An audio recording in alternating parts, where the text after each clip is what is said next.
गया था और उस समय तक 33% ग्रीन पट्टी की बात होती थी और फिर उसी को रिवाइज करते हुए 29/10/25 को नियम जारी किया गया।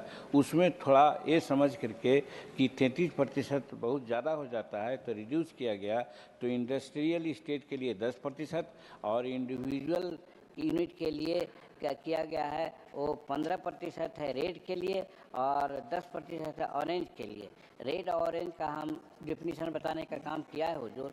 और जहाँ तक ग्रीन और वाइट का है तो वहाँ पर कोई मैंडेटरी नहीं है, वो जैसा भी है जितना ज़मीन वो छोड़ सकते हैं लगा सकते हैं ये है। और जहाँ तक कितने लोगों को हम लोग लाभान्वित किया, खास करके कोकन की बात करते हैं, हम इतना जो फर्स्ट सप्लीमेंट्री आया था हुजूर और जिस प्रकार से माननीय सांसद भीम बाबू बोल रहे हैं, तो इस बात को इम्फसाइज करने के लिए और पब्लिक को कोऑपरेट करने के लिए हम कहना चाहते हैं कि अगर पहली मीटिंग कराना होगा तो हम कोकन स्टेट में ही जाकर करेंगे ताकि और इससे भी बात को हम लोग आगे बढ़ा सकेंगे और कोकन की समस्या को दूर कर सकेंगे।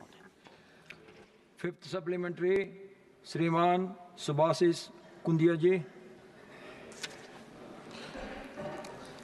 Thank you, Chairman Sir, for giving me the opportunity to speak on supplementary question after 20 months.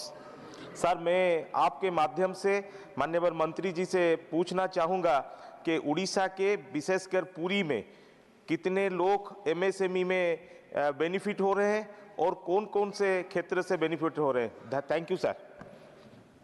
महोदय, ये प्रश्न तो मूलतः समस्त भारत से और खास करके कोकण के जहाँ तक था सवाल और जहाँ तक उड़ीसा का सवाल है तो माननीय सदस्य ने जिज्ञासा जाहिर की है, हम इनको बाद में उसका प्रश्न का उत्तर भेज देंगे। क्वेश्चन नंबर 152 श्रीमान मयंक कुमार नायक जी। Honorable Minister. Sir, the answer has been placed on the table of the House. The first supplementary, श्रीमान मयंक कुमार नायक जी। माननीय सभापति जी, मैं आपके माध्यम से माननीय मंत्री जी से जानना चाहता हूं कि एयर सेवा वेब पोर्टल और मोबाइल ऐप द्वारा प्राप्त शिकायतों को निपटाने के लिए औसतन कितना समय लगता है और कुछ एयरलाइंस द्वारा शिकायत निवारण में अनावश्यक देरी भी हो जाती है। यदि हाँ तो उनके विरुद्ध में क्या कार्रवाई की गई है, वो माननीय मंत्री जी से मैं प्रश्न पूछना चाहता हूँ। Honourable minister. चेयरमैन सर, सबसे पहले मैं एयर सेवा की अगर बात करूं तो एयर सेवा की शुरुआत 2016 साल में की गई थी कि पैसेंजर्स के तहत एक इनिशिएटिव के साथ जिनके ग्रीवेंसेस हैं वो डायरेक्टली स्टेक होल्डर के पास ही ना जाएं बल्कि मिनिस्ट्री भी उनके ग्रीवेंस एड्रेसल में वो सपोर्ट करके करे। इस भावना के साथ हमने नवंबर 2016 में ये एयर सेवा की शुरुआत हुई और एयर सेवा की 3 वर्जन्स भी हो चुके हैं। जैसे जैसे हमें पैसेंजर से फीडबैक मिलता गया तो इसको और बेहतर कैसे करें, इसके अलग अलग वर्जन्स, तो एयर सेवा 1.0, 2.0 और अभी 3.0 का मैकेनिज्म चल रहा है और इसमें काफ़ी सारे स्टेक होल्डर्स हमारे इन्वॉल्व हैं। जैसे एयरलाइंस और एयरपोर्ट्स तो होंगे ही, उसके बावजूद भी DGCA जो हमारा सेफ्टी रेगुलेटर है, BCAS जो सिक्योरिटी रेगुलेटर है, इमिग्रेशन और other stakeholders, helicopter division भी है जिनके साथ भी इनके प्रॉब्लम्स हो सकते हैं। और इसके संबंध में ये सारे स्टेक होल्डर्स जो हैं उनके साथ मंत्रालय के साथ ये एयर सेवा के साथ एक सर्विस लेवल एग्रीमेंट है और ये एग्रीमेंट इसी के लिए बनाया गया। जो प्रश्न भी उन्होंने आदरणीय सांसद जी ने पूछा कि कितने समय में होता है या फिर उसमें क्या कार्रवाई होती है, तो ये सर्विस लेवल एग्रीमेंट एक बनता है ये सारे स्टेक होल्डर्स के साथ। और जो भी विषय एयरलाइंस के संबंध में हो या एयरपोर्ट के संबंध में हो या इमिग्रेशन के संबंध में हो, जो भी विषय उठाया जाता है उस सब का हमने डिफाइन कर दिया है कि कितना समय में उन सबको हमें एड्रेस करना चाहिए। एक दो का अगर उदाहरण मैं दूं तो एक सर्विस लेवल एग्रीमेंट हमारा DGCA के साथ अगर एयर वर्दीनेस के संबंध में है तो उसमें जाहिर किया हुआ है कि 15 डेज़ के अंदर इसको सुलझाना चाहिए। अगर पैसेंजर राइट्स की बात आती है और एयरलाइंस में डिलेस हो तो 1 दिन के अंदर, या फिर टिकटिंग या फेयर या रिफंड की है तो 15 डेज़ के अंदर। सो ग्रीवेंसेस जो भी एयर सेवा के तहत हमें आते हैं सब कुछ क्लियरली डिफाइंड है सर्विस लेवल एग्रीमेंट के हिसाब से कि इस एग्रीमेंट के हिसाब से आपके जो इस तरीके के ग्रीवेंस आएंगे तो इतने दिन में वो कर देना चाहिए। अगर वो कंप्लाई नहीं करते या वो टाइम लिमिट वो मेंटेन नहीं करते या वो ग्रीवेंस को उस दिन के अंदर वो एड्रेस नहीं करते तो मिनिस्ट्री उसके ऊपर इंक्वायरी करती है और तुरंत एक्शन भी लेती है कि क्यों नहीं किया, और उसके ऊपर वो स्टेक होल्डर्स को उनके साथ वो कंसल्टेशन में वो प्रोसेस होता है सर। सेकंड सप्लीमेंट्री श्रीमान मयंक कुमार नायक जी। थैंक यू सभापति जी। सर, मैं उत्तरी गुजरात महसाना से आता हूं और पूरे उत्तर गुजरात और राजस्थान के सटे जिलों से मैंने पहले भी ये मांग की थी कि उड़ान योजना के अंतर्गत महसाना से बम्बई का कोई प्लेन सेवा शुरू की जाए, मगर क्योंकि उत्तरी गुजरात में व्यापारी मथक है, वहाँ से टूरिज्म भी डेवलपमेंट है और राजस्थान के सटे जिलों से लोग बम्बई में और बम्बई से आगे भी रहते हैं, तो पूरे उत्तरी गुजरात को कनेक्ट करने के लिए हमको अहमदाबाद जाना पड़ता है। मेरा माननीय मंत्री जी से ये पूछना है कि उड़ान योजना के अंतर्गत अगर महसाना से मुंबई का एयरवेज शुरू की जाए तो आने वाले दिनों में एक टूरिज्म क्षेत्र में, और माननीय प्रधानमंत्री चाहते हैं कि जो टूरिज्म से देश में आमदनी और रोजगारी पैदा होती है तो उसके लिए ये एक बड़ा माध्यम होगा और एयर सेवा शुरू होने के कारण ये लोगों को रोजगार भी मिलेगा। तो माननीय मंत्री जी ये पूछना है कि एयर सेवा ये कब तक शुरू हो सकती है? माननीय मंत्री जी। Honourable chairman sir, Mehsana is available in the Udan की जो स्कीम है उसमें महसाना भी अवेलेबल है, पर जो उड़ान की जो स्कीम की जो मूल भावना है कि जहाँ पे भी एयर स्ट्रिप्स है, ये जो पट्टी है हवाई पट्टी है, उसको हम किस तरह से हवाई अड्डा बनाकर वो सर्विस वहाँ से हम फैसिलिटेट करें। तो हवाई स्ट्रिप को हवाई अड्डे के लिए बनाने के लिए थोड़ी सी ज़मीन की भी ज़रूरत है जो हम राज्य सरकार से हम कंसल्ट करते हैं और अवेलेबिलिटी के हिसाब से, क्योंकि अगर एक तरह के एयरक्राफ्ट को चलना है तो मिनिमम उतना हमें एक रनवे की ज़रूरत है। अगर एयरबस चलना है तो करीब 2400 मीटर्स की, अगर ATR चलना है तो 1800 मीटर्स की मिनिमम हमारी एयर स्ट्रिप की रिक्वायरमेंट है। और एयर स्ट्रिप्स क्योंकि काफ़ी हद तक वो ब्रिटिश के समय वो सब बने हुए थे, कुछ 1 किलोमीटर तक ही हैं, 1000 मीटर तक ही हैं, तो उनको एक्सपैंड करने की बहुत ज़रूरत है। उड़ान डॉक्यूमेंट में ये लिस्ट किया गया कि महसाना हम डेवलप करेंगे, बट इसका एक और प्रोसेस है कि हम एयरलाइंस को भी बिड करने के लिए देते हैं ये रूट के लिए। अगर महसाना मुंबई की अगर डिमांड हो या महसाना अहमदाबाद या महसाना दिल्ली, तो कोई भी अगर एयरलाइंस बोलता है कि हम लोग यहाँ से वहाँ तक हम शुरू करने के लिए तैयार हैं, तो हमें भी एक इनिशिएटिव मिल जाता है कि एयरलाइंस ऑलरेडी रेडी है तो हम उस हवाई पट्टे को भी डेवलप करें। तो एक एयरलाइंस को रेडी होना चाहिए, दूसरा राज्य सरकार को ज़मीन भी देना चाहिए कि उस हवाई पट्टे को हम हवाई अड्डा बनाने के लिए ज़मीन दें। Thank you sir. Third supplementary श्रीमान कार्तिकेय शर्मा जी। चेयरमैन सर, मैं माननीय मंत्री जी से पूछना चाहता हूं कि जो एयर सेवा पोर्टल है ये बहुत ही सराहनीय एक कदम है ताकि लोगों को जानकारी मिल सके, लेकिन क्योंकि सरकार की ऐसी नीतियां हैं कि बहुत सारे पहली बार एयर फ्लायर्स आए हैं जो पहली बार पैसेंजर्स यात्रा कर रहे हैं, तो उनके राइट्स को लेकर क्या कोई सरकार ने कदम उठाया है और प्रभुत्ता से वो राइट्स डिस्प्ले हो सकें, चाहे वो ऐप के माध्यम से या उनकी सीट के पीछे, क्योंकि एयर क्रूज को तो अपने राइट्स पता है लेकिन बहुत सारे फर्स्ट टाइम फ्लायर्स हैं जिनको अपने राइट्स नहीं पता है और वो उनको भाषा का भी प्रॉब्लम रहती है। तो क्या उन लोगों के लिए कि उनके क्या अधिकार है, क्या वो पानी मांग सकते हैं, वॉशरूम जा सकते हैं, उनको क्या टिकट रिफंड मिलेगा कि नहीं, इसके बारे में क्या सरकार की क्या नीति? धन्यवाद। चेयरमैन सर, सबसे पहले में तो मैं आदरणीय सांसद जी का मैं धन्यवाद देना चाहूँगा कि बहुत ही अहम सवाल इन्होंने पूछा है, क्योंकि एयर सेवा एक ग्रीवेंस रिड्रेसल पोर्टल है कि अगर कभी किसी पैसेंजर को कोई असुविधा होती है या कोई ग्रीवेंस होता है तो उसके तहत वो कर सकते हैं। बट हमारे मंत्रालय से DGCA से हमने सिविल एविएशन रिक्वायरमेंट्स जो कार से जाना जाता है, तो कार्स ऑलरेडी बने हुए हैं जो पैसेंजर को अपने राइट्स बताते हैं। बट ये कार सारे बहुत ही टेक्निकल डॉक्यूमेंट्स हैं और बहुत सारे पैसेंजर्स ये इनकी जानकारी नहीं होती। तो ये अहम सवाल उठता है कि हम कैसे अवेयर करें पैसेंजर्स को कि अपने राइट्स ये हैं, या कोई भी एक सिनारियो बनता है तो उस सिनारियो में या उस डिस्ट्रेस में या उस दिक्कत वाली सिचुएशन में उनको क्या क्या राइट्स अवेल कर सकते हैं वो पैसेंजर को। इसी के तहत डीजीसीए ने जो कार बनाए हैं पैसेंजर्स के हिसाब से कि अगर डिले होता है तो पैसेंजर के राइट क्या है, अगर कैंसिलेशन होता है तो किस तरह से एयरलाइंस उनको रिफंड करना चाहिए, अगर डिले ओवरनाइट होता है या कुछ लंबे समय तक होता है तो उनको होटल अकोमोडेशन किस तरह प्रोवाइड करना चाहिए, ये सब ऑलरेडी लिस्टेड आउट कार्स में है। But for this same initiation की इसको और पैसेंजर्स के पास हम पहुंचाएं, हमारे मंत्रालय से हमने पैसेंजर चार्टर, एक डॉक्यूमेंट अलग से जो पब्लिकली अवेलेबल है, इसको भी हमने बनाया है, पैसेंजर चार्टर डॉक्यूमेंट। इसमें क्लियरली ये बहुत ही अच्छा डॉक्यूमेंट है। इस सदन के माध्यम से मैं देश की जनता को भी मैं बताना चाहूँगा जो एयर ट्रैवल से जुड़े हैं, और इसके बनाने का भी एक ही मकसद था कि जो कार है वो जनरली जो टेक्निकल डॉक्यूमेंट के हिसाब से देखा जाता है और पैसेंजर्स उसमें जाते नहीं है, तो ये इसके लिए बना है क्योंकि हमारे देश में काफ़ी फर्स्ट टाइम फ्लायर्स भी है, और फर्स्ट टाइम फ्लायर्स में वो एंग्जाइटी, वो नर्वसनेस भी रहता है। तो उनको अगर हम कार्स वो पहले से ही अगर बताएं, उनके राइट्स वो पहले से ही अगर बताएं, तो उनकी जो जर्नी है वो काफ़ी हद तक रिलैक्स्ड हो सकती है।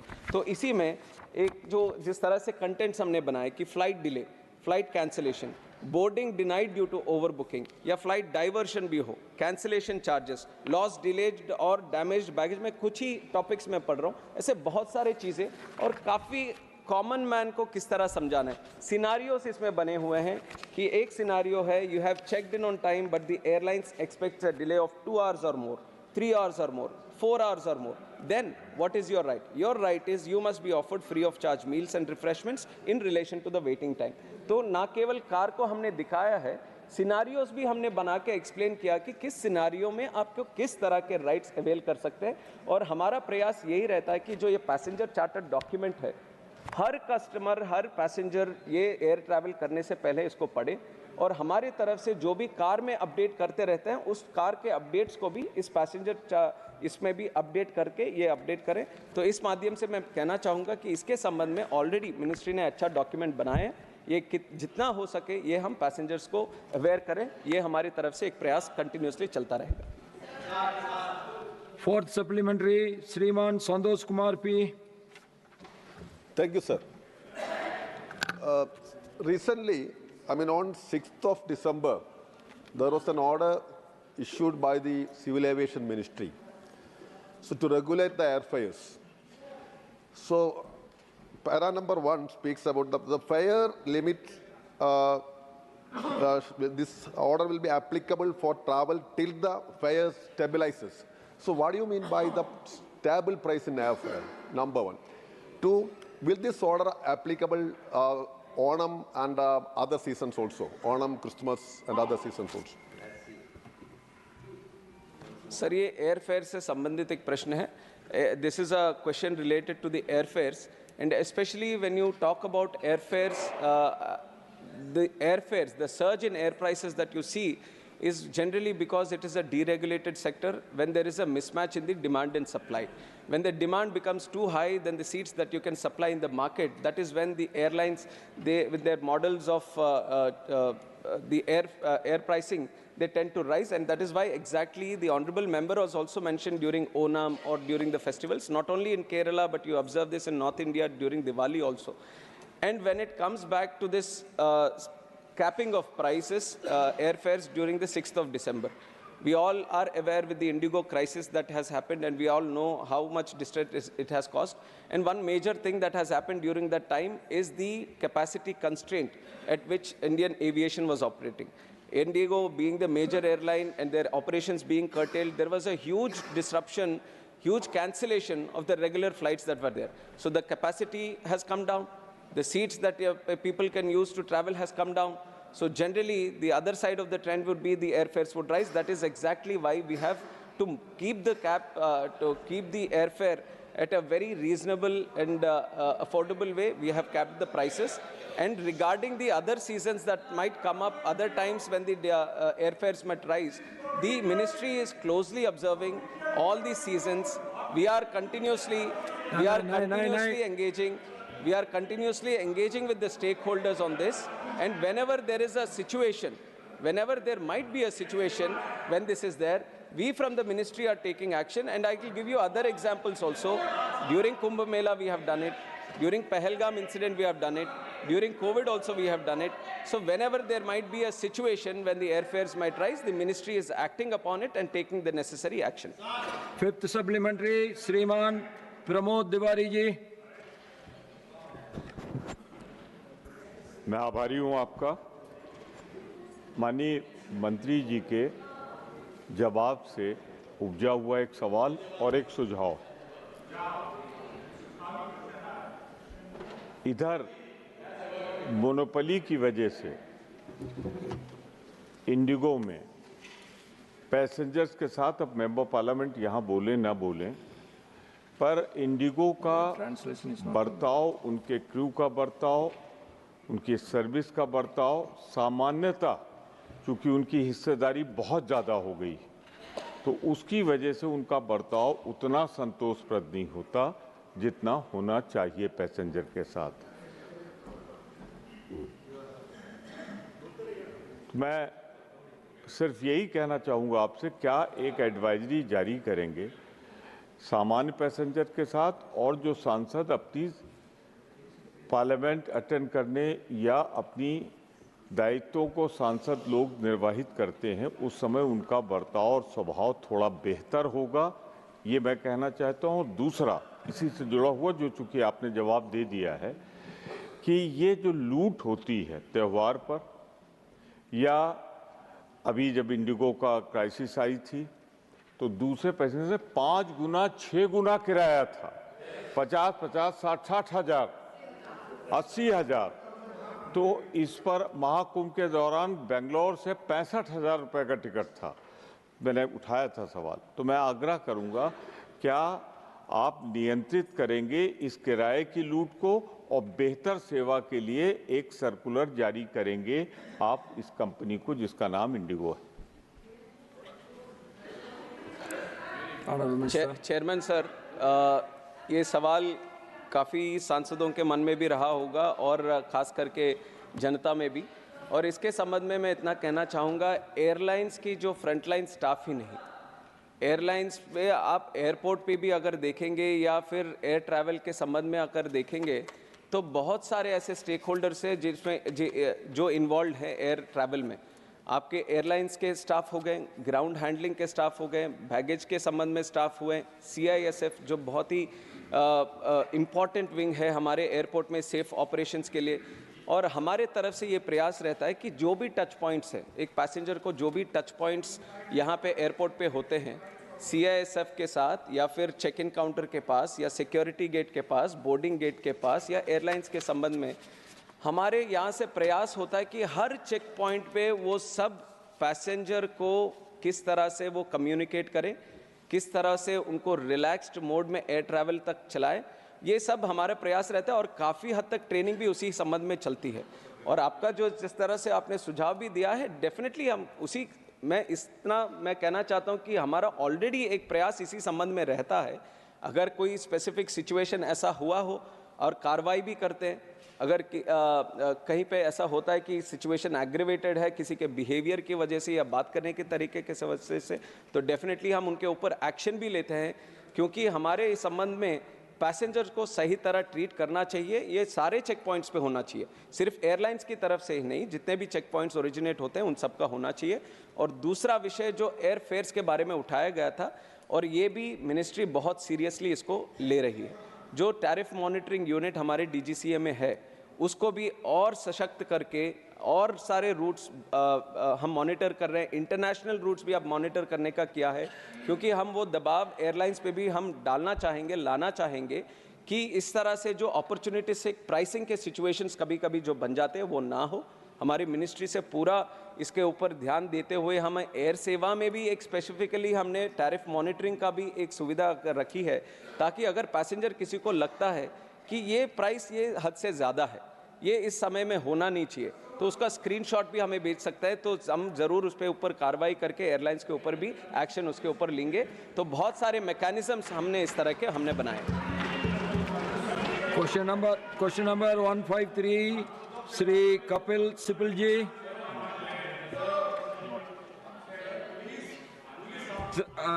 third supplementary, Honorable Minister. का उत्तर पटल पे रख दिया गया है। Third supplementary, Shri Satpal Sharma ji. Satpal Sharma ji.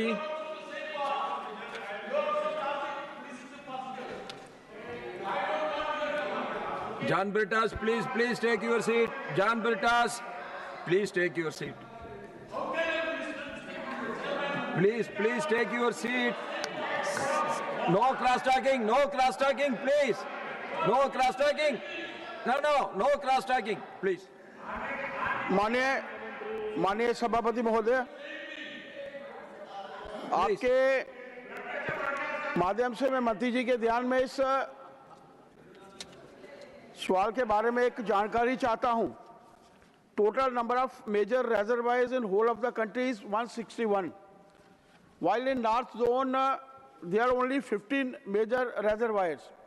मैं मंत्री जी के ध्यान में ये लाना चाहता हूं आपके माध्यम से कि how you define major reservoirs, one thing, और जम्मू कश्मीर और लद्दाख जैसे क्षेत्र यहाँ पर भी फसलों को लेकर पानी की शॉर्टेज रहती है, किल्लत रहती है, तो वो जो मेजर रेजरवायर्स हैं उनको डेफिनेशंस को लेकर और वो छोटे क्षेत्रों में वो उनकी अवेलेबिलिटी को लेकर माननीय मंत्री जी इसका जवाब दें। और PMKSY प्रधानमंत्री कृषि सिंचाई योजना के माध्यम से भी छोटे क्षेत्रों में मैंने देखा है कि बहुत कम डिस्ट्रीब्यूशन, जहाँ ना के बराबर डिस्ट्रीब्यूशन जो है वो AIBP के माध्यम से और CAWDM के माध्यम से हुई है। मेरी आपके माध्यम से मंत्री जी से प्रार्थना है कि इसके बारे में थोड़ी सी जानकारी अवश्य दें।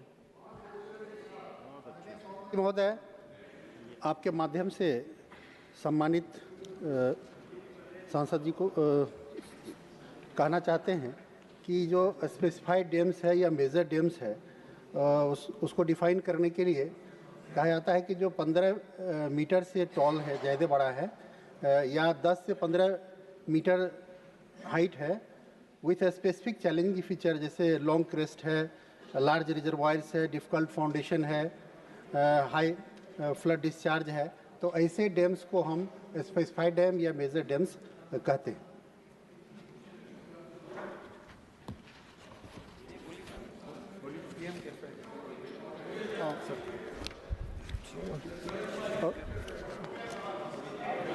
और अध्यक्ष जी, PMKSY के बारे में जो आपने जो प्रश्न उठा नहीं, वो जवाब बाकी अधूरा है। हाँ भैया, नहीं मैं कर रहा हूँ, वो उनको भी कोशिश कर रहे हैं तो। श्रीमान इराना कडाडे जी। धन्यवाद महोदय, आपने मुझे पूरक प्रश्न पूछने का अवसर दिया। महोदय, कर्नाटक में वर्तमान में 200 से अधिक बड़े बांध हैं। एक मुख्य समस्या इन सभी बांधों में तलछट जमा होने की है, जिससे सभी बांधों की भंडारण क्षमता प्रभावित होती है। मेरा प्रश्न है कि सरकार ने नदियों, जल निकायों और बांधों की तलछट साफ करने के लिए राष्ट्रीय नदी संरक्षण योजना के अंतर्गत कोई योजना बनाई है क्या, और कर्नाटक में कितनी नदियों और बांधों की तलछट साफ करने का कार्य सरकार द्वारा किया जा रहा है क्या? माननीय मिनिस्टर CR पाटिल जी। माननीय अध्यक्ष जी, जो सदस्य ने प्रश्न उठाया गाद के बारे में, वो बहुत बड़ी समस्या हमारे लिए है। करीब 15 से 20% गाद की वजह से जो कैरिंग कैपेसिटी कम हो गई है और ये गाद निकालना अत्यंत आवश्यक है। और इसके लिए मंत्रालय की ओर से 2022 में एक नीति बनी है और नीति के जरिए वो गाद निकालना और राज्य सरकार के उसको सपोर्ट करते हुए, उनको टेक्निकल सहायता करते हुए ये योजना को अमल किया जा रहा है। और बहुत से जगह पर राज्य सरकार उसको टेंडरिंग कर भी अपनी गाद निकालने की कोशिश कर रहे हैं, मगर गाद निकालने के समय गाद निकालने के बजाय गाद कम हो, उसके लिए भी जो साइंटिफिक सिस्टम के ऊपर भी ध्यान दिया जा रहा है। और ये दोनों को साथ में मिलाकर गाद की समस्या को हल करने की कोशिश कर रहे हैं। स्पेसिफिक कर्नाटक में जो उन्होंने मांगा है डिटेल, वो अभी हमारे पास अवेलेबल नहीं है। The third supplementary, Sri Digvijay Singh ji. माननीय सभापति महोदय, सामान्य तौर पर जितने मेजर प्रोजेक्ट्स हैं उनको सेंट्रल वाटर कमीशन के पास भेजा जाता है और डीपीआर मंजूर होने के बाद ही फिर फाइनेंशियल सैंक्शन दिए जाता है। मध्य प्रदेश में ऐसा अनेक प्रकरण मेरे पास हैं जहां मध्य प्रदेश सरकार ने बिना सेंट्रल वाटर कमीशन के मंजूरी के मेजर प्रोजेक्ट्स में भी मंजूरी दे दी गई। मैं आपके माध्यम से पूछना चाहता हूं माननीय मंत्री जी से, क्या major irrigation projects, water resources projects में सेंट्रल वाटर कमीशन की मंजूरी, डीपीआर की मंजूरी बाध्य है कि नहीं है? इज इट मैंडेटरी और नॉट? Honourable minister. माननीय अध्यक्ष जी, माननीय सदस्य जी ने बहुत ही अच्छा प्रश्न पूछा है। सीडब्ल्यूसी की मंजूरी बिल्कुल ज़रूरी है, उसके बिना कोई भी स्टेट अपना काम नहीं कर सकता। वो अपने पैसे से काम कर सकता है, फिर भी वो डीपीआर बनाकर सीडब्ल्यूसी से सैंक्शन करवाने के बाद ही वो काम कर सकता है। तो ये जो अगर ऐसे कोई किस्से उनके ध्यान में होंगे, हमें बताए जाएंगे तो हम जरूर उसके ऊपर ध्यान देंगे। क्वेश्चन नंबर 154, श्रीमान सामिक भट्टाचार्य जी।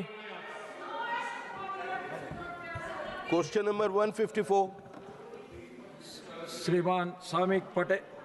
Sir, a statement is laid on the table of the House, sir. Now, first supplementary, Sri Samik Bhattacharya ji. Thank you, sir.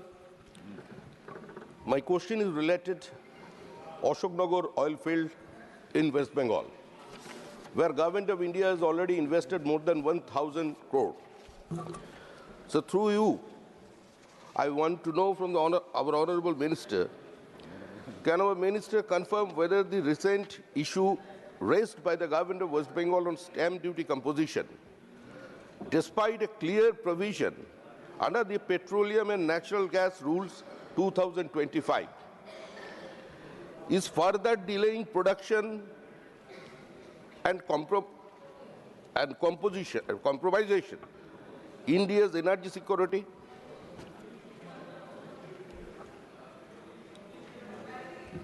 Sir, I would like to thank the honorable member not only for this specific question, which I'm happy to answer, but also for his persistence in this issue.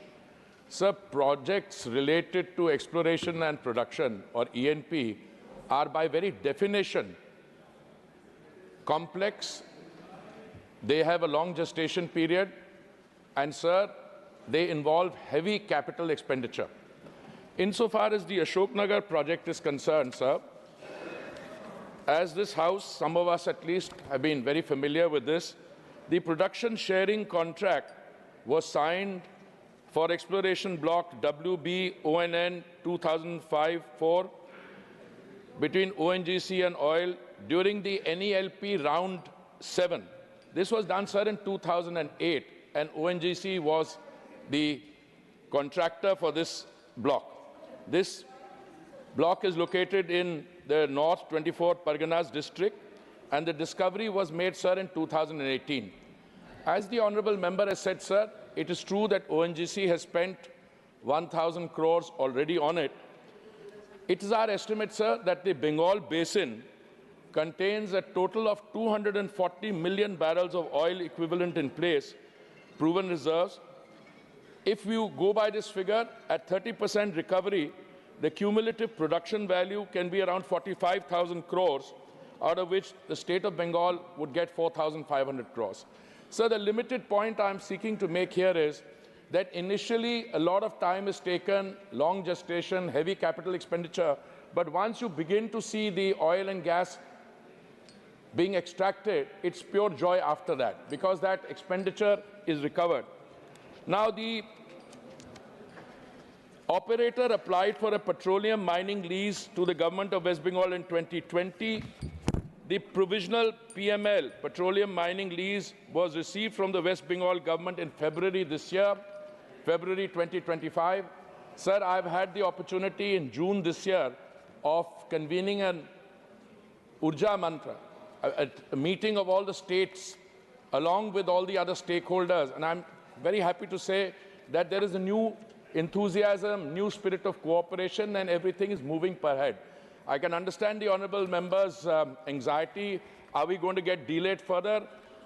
Sir, the exchange of letters between ONGC and the West Bengal government has only taken place on December 10 and 12. I have copies of the letter with me. My reading, based on where we've reached so far, that in the light of the latest legislation which we have, the oil field development thing, which has come out after that date, I think it was notified only about 5-6 days ago, I don't see any problem. The situation is quite clear that stamp duty has to be paid on the duration of the entire lease. So if the lease in this case is 30 years, the stamp duty will be paid on the entire lease period. The issue is on royalty. Stamp duty will be paid on royalty as and when the royalty is received. I mean, the whole idea is to facilitate this both for the concerned state government and the operator. And I think the honourable member who's been pursuing this will also realize that there has been all-round movement on this. Personally, I'm not a soothsayer and I don't like to anticipate, but I think considering when we started, 50 years it's been going on. 2008, we had the production sharing agreement. 2018, we moved forward on the PML. Now we have everything in place, maybe another few weeks, and hopefully we can say that this is something that we have achieved and that production will go on. Sir, I'm very happy to tell you that states, when they cooperate with the exploration and production activity, they get revenue, sir. Sir, they get revenues from petroleum and diesel. I can just share with you the state of Andhra Pradesh is getting 16,000 crores, Gujarat 24,500 crores, Maharashtra 37,000 crores, Rajasthan 18,900 crores, Tamil Nadu 24,861 crores, Uttar Pradesh 31,200 crores, West Bengal 13,000. I'm sure once this is fructified and we have other discoveries, 1,000 crores has been invested and an area of 99 square kilometers are there. This is only one small area. When this began, I'm sure West Bengal's revenues will also go up as a result of this. So I'm reasonably confident, as I said, that based on the latest law, this business about stamp duty on lease rent and stamp duty on the royalty, which will be payable as and when the extraction takes place, and the royalty as a fixed amount accrues to the state government, this will be resolved. Thank you, sir. Second supplementary, Sriman Samik Bhattacharya ji. Sir, in view of the repeated delays by the state government, what remedial or security measures is the union government considering to ensure that the states do not hold national strategic energy projects hostage to procedural or revenue-related disputes? Honourable Minister. Sir, I think in a... My dear Minister is giving you the reply. Sir, I think, sir, in a normal seminar kind of discussion, this is a very valid question. But the thrust of my reply is that I think we've already reached the point where this deal is going to be finalized based on the exchange of letters on 10th and 12th December. However, I think the honourable member deserves to be commended for asking a question which is overall. If states do not cooperate, do they or do they not undermine the country's national, economic and energy security? That is a general point. Let me just say that I am particularly worried because I see a situation where we are producing, let's say, a total of 250,000 barrels a day from the KG basin, another 100,000 from Rajasthan. These are rough figures in my mind. 100,000 barrels from Assam, maybe 1.5, 2 lakh barrels from Gujarat. These are approximate figures. It is precisely for that reason that I convened an Urja Manthan with partnerships of the states, where these discussions have taken place, and as a result of which a large number of states have given clearances. I've already got 50 clearances after the Urja Manthan in June of 2025. So I think if states withhold clearances, my submission through you to the state, sir, is they are undermining their own economic well-being. I just read out how much states are earning from the revenue on petrol and diesel, and it'll be very clear that the states which have been slow will now have to recover. Some states are doing well. But, sir, overall, we have an economy growing at 8.2% in the last quarter. Our energy consumption, according to the Indian International Energy Association, is that in the next 20 years, we will be consuming more than 30% of the incremental demand. So the energy consumption is rising. So our imports are also rising, even though domestic production is going up. But today we are consuming, sir, 5.6 million barrels of crude a day. Our refining capacity is going up. I would like to have our state governments, in partnership with the central government, to get more and more of this revenue. And I think what the honorable member has asked is valid, but let the message go through this House that the states actually serve their own economic well-being and the welfare of their citizens when they grant these licenses expeditiously. I am also confident, sir, that with ENP going up, we have the next 10th round of bids going to come up very shortly. Overall, with the new law in place, all the stakeholders will benefit from the far-reaching changes that the government under the Honorable Prime Minister has made in the last few years. The third supplementary, Dr. Fauziya Kanji. Sir, since the Lok Sabha reply dated 13th May 25 confirms that ONGC received the petroleum mining lease for the Ashoknagar field on 24th February, and the minister also has just said that, and the FDP projections reported publicly indicate first oil within 10 months and gas within 17 months. So these timelines, sir, seem to be slipping. May I ask whether the mining ministry has assessed how this delay will affect the earlier realization of the 17,922 m³ of oil envisaged under the FDP, along with the associated revenue and local development benefits, and whether the ONGC has been directed, sir, to issue a revised time-bound production schedule. Honourable Minister.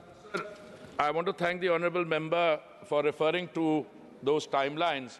And as she herself would have noted, that was a provisional petroleum mining lease. And, sir, the ministry concerned is not the mining ministry. Earlier, in 1948, we had a law which governed both mining, that is extraction of ores, and petroleum mining. But this latest act that we brought, sir, this separates the two. Now a petroleum mining lease has to be negotiated by the concerned state government or other entities with the central government. And the timeline starts only when the lease deed is signed. So when the honourable member refers to, say, 10 months or 15 months, that is a timeline from the date it starts. Because we are reasonably certain that the oil and gas are waiting to be extracted, but unless it is granted and signed, and I think the latest step in that direction, sir, I want to remind the honourable member that there has been an exchange of letters on 10th and 12th of December, just barely 3-4 days ago, and where the state government had referred to wanting, I think, stamp duty both on the lease period and the royalty. When we pointed out the latest law clearly stipulates, without any degree of ambiguity, that the lease stamp duty, which is a very small amount, will be paid for the entire duration, but the stamp duty on the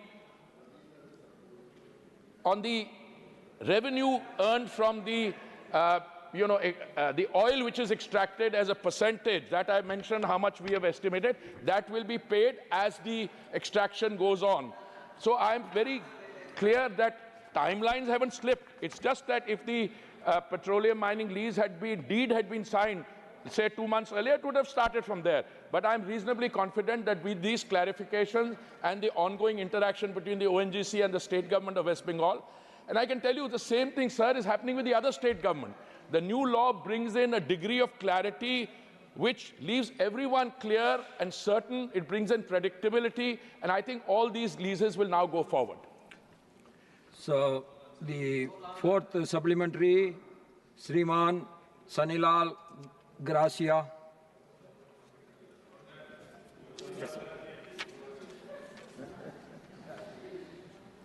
माननीय सभापति जी, बहुत बहुत आभार आपका कि मुझे पूरक प्रश्न पूछने का समय दिया आपने।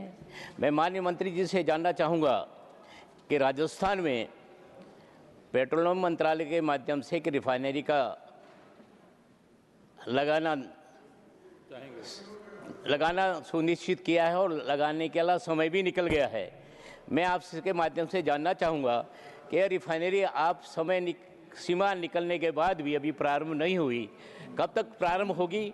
क्योंकि राजस्थान स्टेट का कि उसमें रेवेन्यू का अपना शेयर है, तो इसे मैं निवेदन करना चाहूँगा और जल्दी शुरू करने के लिए आप क्या अपनी तरफ से क्या स्टेप लेंगे कि जल्दी वह चालू हो? धन्यवाद।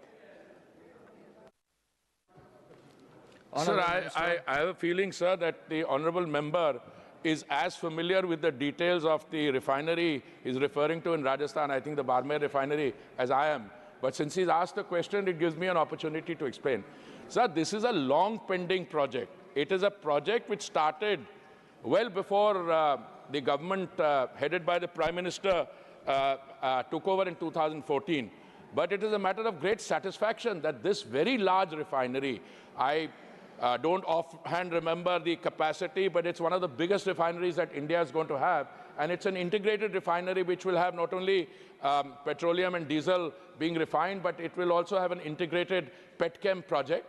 So we are now again at the point, today we are at 10th December, so the discussion going on with the state government is whether we'll be ready to cut the first crude has been brought, and whether we are ready to cut it in, say, 30 days' time, or a little less or a little more. So the good news is, and it needs to be shared here, most of the work has been completed.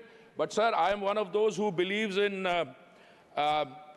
not coming forward till it's all ready. It's a refinery of which testing has already been done. It has, as I said, 9 million metric tons per annum capacity. And I believe, sir, that the crude has arrived there. Whether we do the cut, we need to test all the systems. Systems are functioning. And it's only a matter of a few days. Then I will accompany my colleague, the honorable member, who has been with me there many times. But since he chose to ask this in the context of the Ashoknagar question, I am very happy to oblige him. Thank you, sir. Fifth supplementary, Shriman Mohammed Nadimul Haq ji. So thank you very much. So despite the tone of the previous questions to the contrary, sir, the West Bengal government has requested the ONGC to provide specific details of the land areas to be explored in Ashoknagar, sir. And, sir, I am happy to say, and as confirmed by the minister, that the ONGC gave the details in 2024, and the government immediately gave the license. So I just want to confirm with him that the government of West Bengal is fully cooperating with the ONGC in this matter, sir. And initially, the land area for exploration was 5.88 kilometers, which was expanded to 90 square kilometers. Speak about your question. Sir, that is my question, sir. Don't give big lecture, please. Come to the point. Let the minister please confirm that there is full cooperation in this regard with the government of West Bengal. Sir, I said initially, sir, I'm happy to repeat it. It is something which has been going on since 2008. It started with 5 square kilometers. Now we're at 99 square kilometers. Specific details were sought. They have been provided. And in the light of the latest correspondence, which is just a week old, I'm reasonably confident we can get started on this, and then revenues will come in. On election reforms raised by Sri Ajay Makanji on the 11th December 2025, I now call upon Dr. M. Tambidurai to resume his speech. Time remaining 7 minutes. Honorable Chairman, sir, I continue to speak on the election reform, which I yesterday, day before yesterday, spoke on this house. Especially the election, the ADMK party is a faith on the election commission. What are the actions they are taking, we are in the faith, sir. First of all, the election, ADMK believes clean and accurate electoral rolls strengthen democracy. Transparency empowers voters. also, the election campaign is one of the important, the election process, in that political parties must be given the proper chance to campaign that area. Especially in Tamil Nadu, sir, I am to raise certain points here. Sir, election commission is very vital part of the healthy democratic system. It is the part of the election system, sir. After Karur incident, Supreme Court directed Tamil Nadu government to formulate the SOP, Standard Operative Procedure, to conduct the public meetings by the political Please, parties. either you take your seat. In this connection, High Court Madras issue Or please go to the lobby. formulate SOP. Government also conducted a all-party meeting to hear the opinion at the parties. So far, no, sir. Formulated by Tamil Nadu government is not, SOP is not fully taken. So political parties facing hardship in Tamil Nadu to conduct public meetings to express our views to the public for the campaign, sir. And also, sir, you are now my leader, Kadapadi Palaniswamy, wanted to address the gathering in Hero district. He could not. Sir, election campaign is one of the election campaign is one of the department. Please stick to electoral reforms. So, don't raise the issues of the state. Please come to the electoral reforms. Sir, election commission process, how the elections are taking place, that is what I am raising. In Tamil Nadu, for electoral reforms, when they are taking place, for especially to campaign is one of the important election process. What we are facing, my leader could not get the proper chance and a proper place. And I am telling, this is a fact. But sir, the Tamil Nadu government, Chief Minister, yesterday, he had a big rally in Tirunnamalai. Whether you followed the condition SOP, whichever is whether we followed, but why are putting the condition for us? And also this, sir, this is very, very impartial, and this is not baseless, sir. And also regarding the accurate electoral census, when I spoke this regarding the system, the Elango farmer, sir, is not here. The member of the DMK said, I am this election home ministry, law minister is supporting ADMK party. Sir, how can they support? This is that's the allegation they made. This is on the record.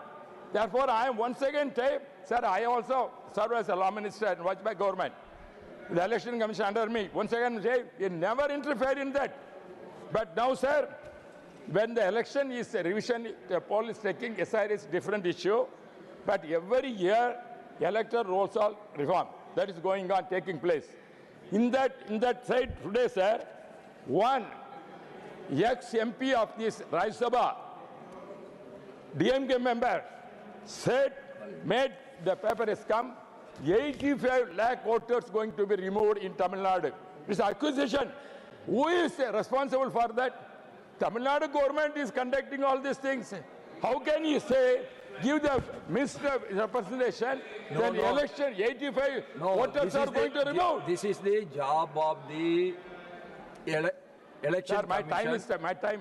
Yeah, your time. You please stick on to, don't make false allegations. No, not false allegation. I am giving the, if you want authentication, I give the authentication. I will authenticate. Yes. I will authenticate that. Please, you all by I will authenticate. You please by I will authenticate. When you are interviewing, I will speak. Then like this, there cannot be arguments and counter arguments. Please, you all take your seat. No. Then you sir, please take your seat. Please you take. Sir. Tiruchi Shivaji, you please take your seat. Madam, you please take your seat, please. Sir, I told you, the election campaign is one of the electoral reforms. First, during the, sir, you know very well, first, during the Erode by-election, opposition party complained that voters are allegedly held in a temporary sheds, denied the freedom movement, and prevented from meeting opposition candidates. Such action is to amount to the unfree influence state who have done.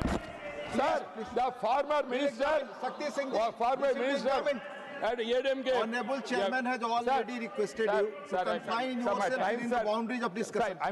Sir, I want to come to the point, sir. Please. See, Election Commission is allowing campaigning for the political parties. But what the Already Honorable Chairman has told. party is doing, Already Honorable Chairman has they told. are all denying the chance for us. For example, I'm told you what happened in Europe by-election also. Please, it's Sir, I'm telling. See, instead of we are discussing since I am as a candidate, I have every right to go and campaign and meet the voters. But the DMK government is not doing allowing that. They are taking all the voters and kept in a camp. And they are not allowing. This is the accusation. Already we raised this issue election commission. Reforms, Therefore, I am requesting the electoral reforms when they are discussing that, this kind of aspects is taken. Election, that is voters, revision, everything is a process, regular process. I am not coming SIR. Every year, the election commission is conducting, this is a part of thing. But the ruling party accusing 85 lakhs voters are going away means, till now how they can say, now why they are giving a misnomer to the public to see that they are going to lose the government election, coming election. For that, they are telling these 85 lakhs what are going away means, then this is already the planned, excusing their defeat they accepted. Please confine yourself to the subject. That is the thing what is going to happen. But the Only DMK that will go on unnecessarily giving wrong information to the public that the election, we are accusing election commission. This election, accusing election is in the, we cannot do that in the things. That is why I'm telling.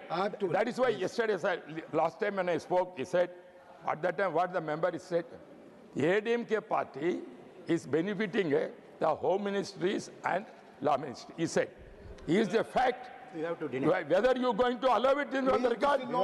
Therefore, I am denying that. Therefore, I am telling Tamil Nadu is a fair place where the election must take place. The ruling party, DMK, must not misuse the power and spoil the game. That is, they know they are going to lose the election. That is why they are creating this problem. Therefore, Honorable H.D. Devagola, no. Sri Eram Venkat Subba Reddy. Yes. Mr. Reddy, he has a point of order. Honorable Trichu Sivaji. Rule. I don't deny he has got the right to speak anything, sir. He quoted, he was reading out a newspaper and it was about a former member of parliament. He is not a member of this house. And he cannot come and give an explanation. So anything mentioned about that, kindly. I have already reminded him, please will take. Kindly go through that and explain, sir. Yes. Honorable Sri Eram Venkat Subba Reddy. Sir, thank you very much, sir. I thank you for this opportunity, sir. Sir, electoral reform does not mean that you bring some changes after Lok Sabha elections and conclude that we have done electoral reform, sir. And we have to bring reforms in the state level and also at national level, sir. And only such electoral reforms will protect, preserve democracy and the democratic process in the country, sir. Sir, we all know that electoral reforms is a continuous process. You have to learn the election commission has to learn from its discrepancies and mistakes, sir. Mistakes committed during assembly elections, sir. Be it in Andhra Pradesh or anywhere else, sir. Mistakes committed at the general elections or even mistakes committed during panchayat and local body elections also, sir. Sir, I am representing Andhra Pradesh state in this house. So whatever examples I give only relating to my state happened during 2024 general elections, sir.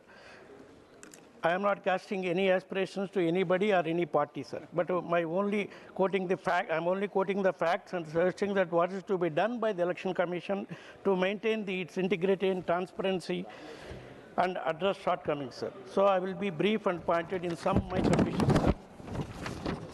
Sir, first I will come to Form 20, sir. It contains exactly poll vote dates, excluding postal ballot. Election Commission issued a press note on 25th May 2014, indicating the absolute number of voters participated in the first phase of 2024 general elections, sir, which also includes fourth phase elections held in Andhra Pradesh. This exact number of votes polled has been shared with the polling agent through Form 17C.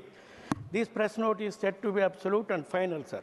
But there is huge discrepancy in the final votes counted and exactly polled votes declared by Election Commission of India through Form 20, sir. Discrepancy happened in 25 constituencies. That means all 25 parliamentary constituencies in Andhra Pradesh, sir. Sir, I suggest for consideration of the Election Commission, through you, sir, to look into why this discrepancy has happened. Who is responsible for this, and what action it has taken against the erring officials, sir. Sir, my second point is, I wish to make it relating to Form 17A, sir. It deals with the voter register. Sir, simultaneous elections, Lok Sabha and Assembly were held in some states, including Andhra Pradesh is one of them, sir. We have common voter list. We have some polling stations, and polling is simultaneous, sir. In such a scenario, register of votes in Form 17A, the accounts of the votes recorded in Form 17C, and votes entered in EVM should be same for both Lok Sabha and Assembly elections, sir. And in any discrepancy has to be recorded in Form 17A under Rule number 490, sir. So if there is any mismatch between Lok Sabha and Assembly votes, it raises procedural and legal concerns, sir. But such lapses observed in 2024 general elections in Andhra Pradesh, sir. This indicates that votes data was altered or manipulated or deviation in the electoral procedures, sir. There are many examples, many constituencies, Raptadu, Dharmavaram, Rayadurgam, Kadipatri, Yalagadda, Kadapa, Pulivendala, etc. Like this, so many constituencies were a lot of discriminations were there, sir. So I appeal to the Election Commissioner to conduct an inquiry so as to why it has happened and ensure that such things do not occur in future, sir. Sir, I want the YSR Congress Party wants and the people of Andhra Pradesh want is that there should be fairness in conduct of elections, clarity in outcomes and transparency in public disclosure, sir. So I appeal to Honorable Prime Minister and Government, and through you, sir, the Election Commission should, these are my suggestions, my party suggestions, sir. Mandatory public release of CCTV footage from Form 17, Form 17C, 17A and 17C, and presiding officers' diaries, sir. Number 2, statutory enforcement of Supreme Court mandated EVMs verification, sir. The most important them all is to replace EVMs, sir, with paper ballot is all future elections, sir, because electoral system that can't be audited cannot command trust, sir. EVMs may be efficient, but can't be trusted, sir. Paper ballot may not be efficient, but can be trusted, sir. You need trust in democracy. Live streaming of 100% webcasting at all polling stations, sir. Sir, with these submissions, I conclude by just saying that we have the YSR Congress Party has brought this to the notice of Election Commission, not once, twice, sir, multiple times. YSR Congress Party has got 40% vote share in last general elections held in 2024, sir. And the mismatch that we have mentioned above is questioned by political analysts and experts, sir. Last minute, sir. We are only highlighting these things to bring reforms in the electoral process to make our elections free, fair, and transparent, sir. Election Commission, as an independent body which is responsible for conducting elections in the country, should uphold the principles on transparency and accountability, sir. Thank you very much, sir. Thank you, Mr. Reddy. Mani Sanjay Yadav ji. Thank you सभापति महोदय। चुनाव सुधारों की इस महत्वपूर्ण चर्चा में अवसर देने के लिए मैं हमारी पार्टी के राष्ट्रीय अध्यक्ष आदरणीय श्री लालू प्रसाद जी, हमारे नेता श्री तेजस्वी यादव जी और आपका धन्यवाद देता हूं। सभापति महोदय, जैसा कि इस चर्चा में सभी वक्ताओं ने कहा कि भारत दुनिया का सबसे बड़ा लोकतंत्र है और ये वाक़ई हम सब भी गर्व से दोहराते हैं, लेकिन एक सच्चे और जीवंत लोकतंत्र की पहचान केवल मतदाताओं की संख्या से तय नहीं होती। यह उसकी चुनावी प्रक्रिया की निष्पक्षता, पारदर्शिता और संस्थागत ईमानदारी से तय होती है। हमारा मानना है कि सबसे बड़ा लोकतंत्र होने से ज़्यादा ज़रूरी है सबसे ईमानदार लोकतंत्र होना। आज भारत की चुनावी व्यवस्था अपनी तमाम मजबूती और गौरवशाली इतिहास के बावजूद कई ऐसी चुनौतियों से जूझ रही है जो लोकतंत्र की आत्मा को भीतर से चोट पहुंचा रही है। इसलिए यह समय है कि हम सब इन चुनौतियों का ईमानदारी से सामना करें और उन सुधारों पर गंभीरता से चर्चा करें जिनकी आज देश को सख्त ज़रूरत है। महोदय, 1952 से लेकर अब तक कुल 13 बार SIR हुआ है, लेकिन ऐसा अविश्वास, विवाद, अशांति, अस्पष्टता और अपारदर्शिता कभी नहीं देखी गई। आज स्थिति यह है कि सरकार और चुनाव आयोग दोनों जनता की नज़रों में संदेह के घेरे में है और यह लोकतंत्र के लिए शुभ संकेत नहीं है। लोकतंत्र लोगों के विश्वास पर चलता है। अगर यह विश्वास टूटने लगे तो संस्थानों की वैधता भी कमज़ोर होती है। यह मैं क्यों कह रहा हूं कि लोकतंत्र पर लोगों का अविश्वास बढ़ा है, इसके लिए मैं कुछ आंकड़े रखना चाहता हूं। अभी विगत 5 राज्यों में विधानसभा चुनाव हुए, महाराष्ट्र, बिहार, दिल्ली, झारखंड और हरियाणा। महोदय, एक अप्रत्याशित हमें वोट इंक्रीमेंट देखने को मिला है। महाराष्ट्र में लोकसभा चुनाव के 5-6 महीने बाद ही विधानसभा चुनाव हुए। वहाँ बिना SIR के 48 लाख वोट जोड़े गए और एब्सोल्यूट वोटिंग में 12.2% का इंक्रीमेंट हुआ।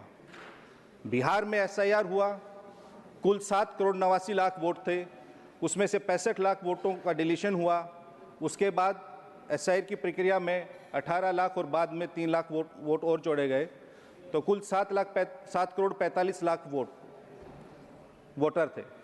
लेकिन अगर आप देखेंगे कि वोट घटने से बूथों की संख्या कम होनी चाहिए, लेकिन बिहार में पहले SIR से पहले लगभग 78,000 बूथ थे और SIR के बाद 90,000 से अधिक बूथ हुए।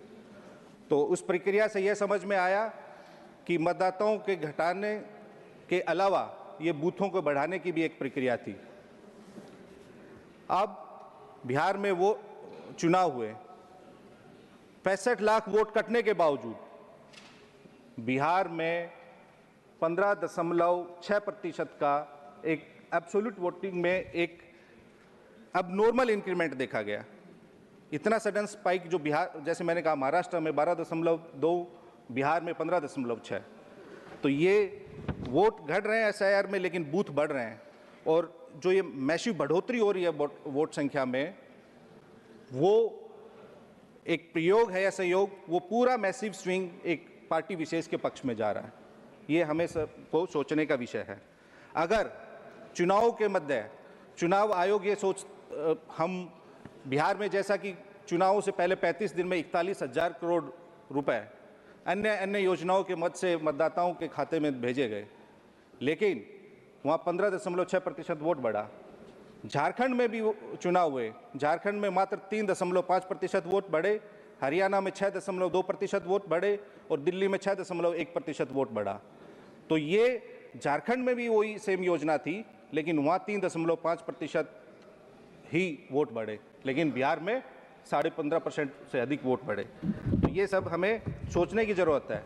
दिल्ली में भी पानी और बिजली निःशुल्क थी, वो भी सबको पता है। अगर ये वोटिंग पैटर्न हो, मतदाताओं को वही बिहेवियर हो, तो वो सर्वव्यापी हर जगह वैसा ही रहना चाहिए। और ये तो आश्चर्यजनक था कि एक पार्टी विशेष की तो स्ट्राइक रेट 89% रहा। आज़ाद भारत में ऐसा कभी नहीं हुआ था।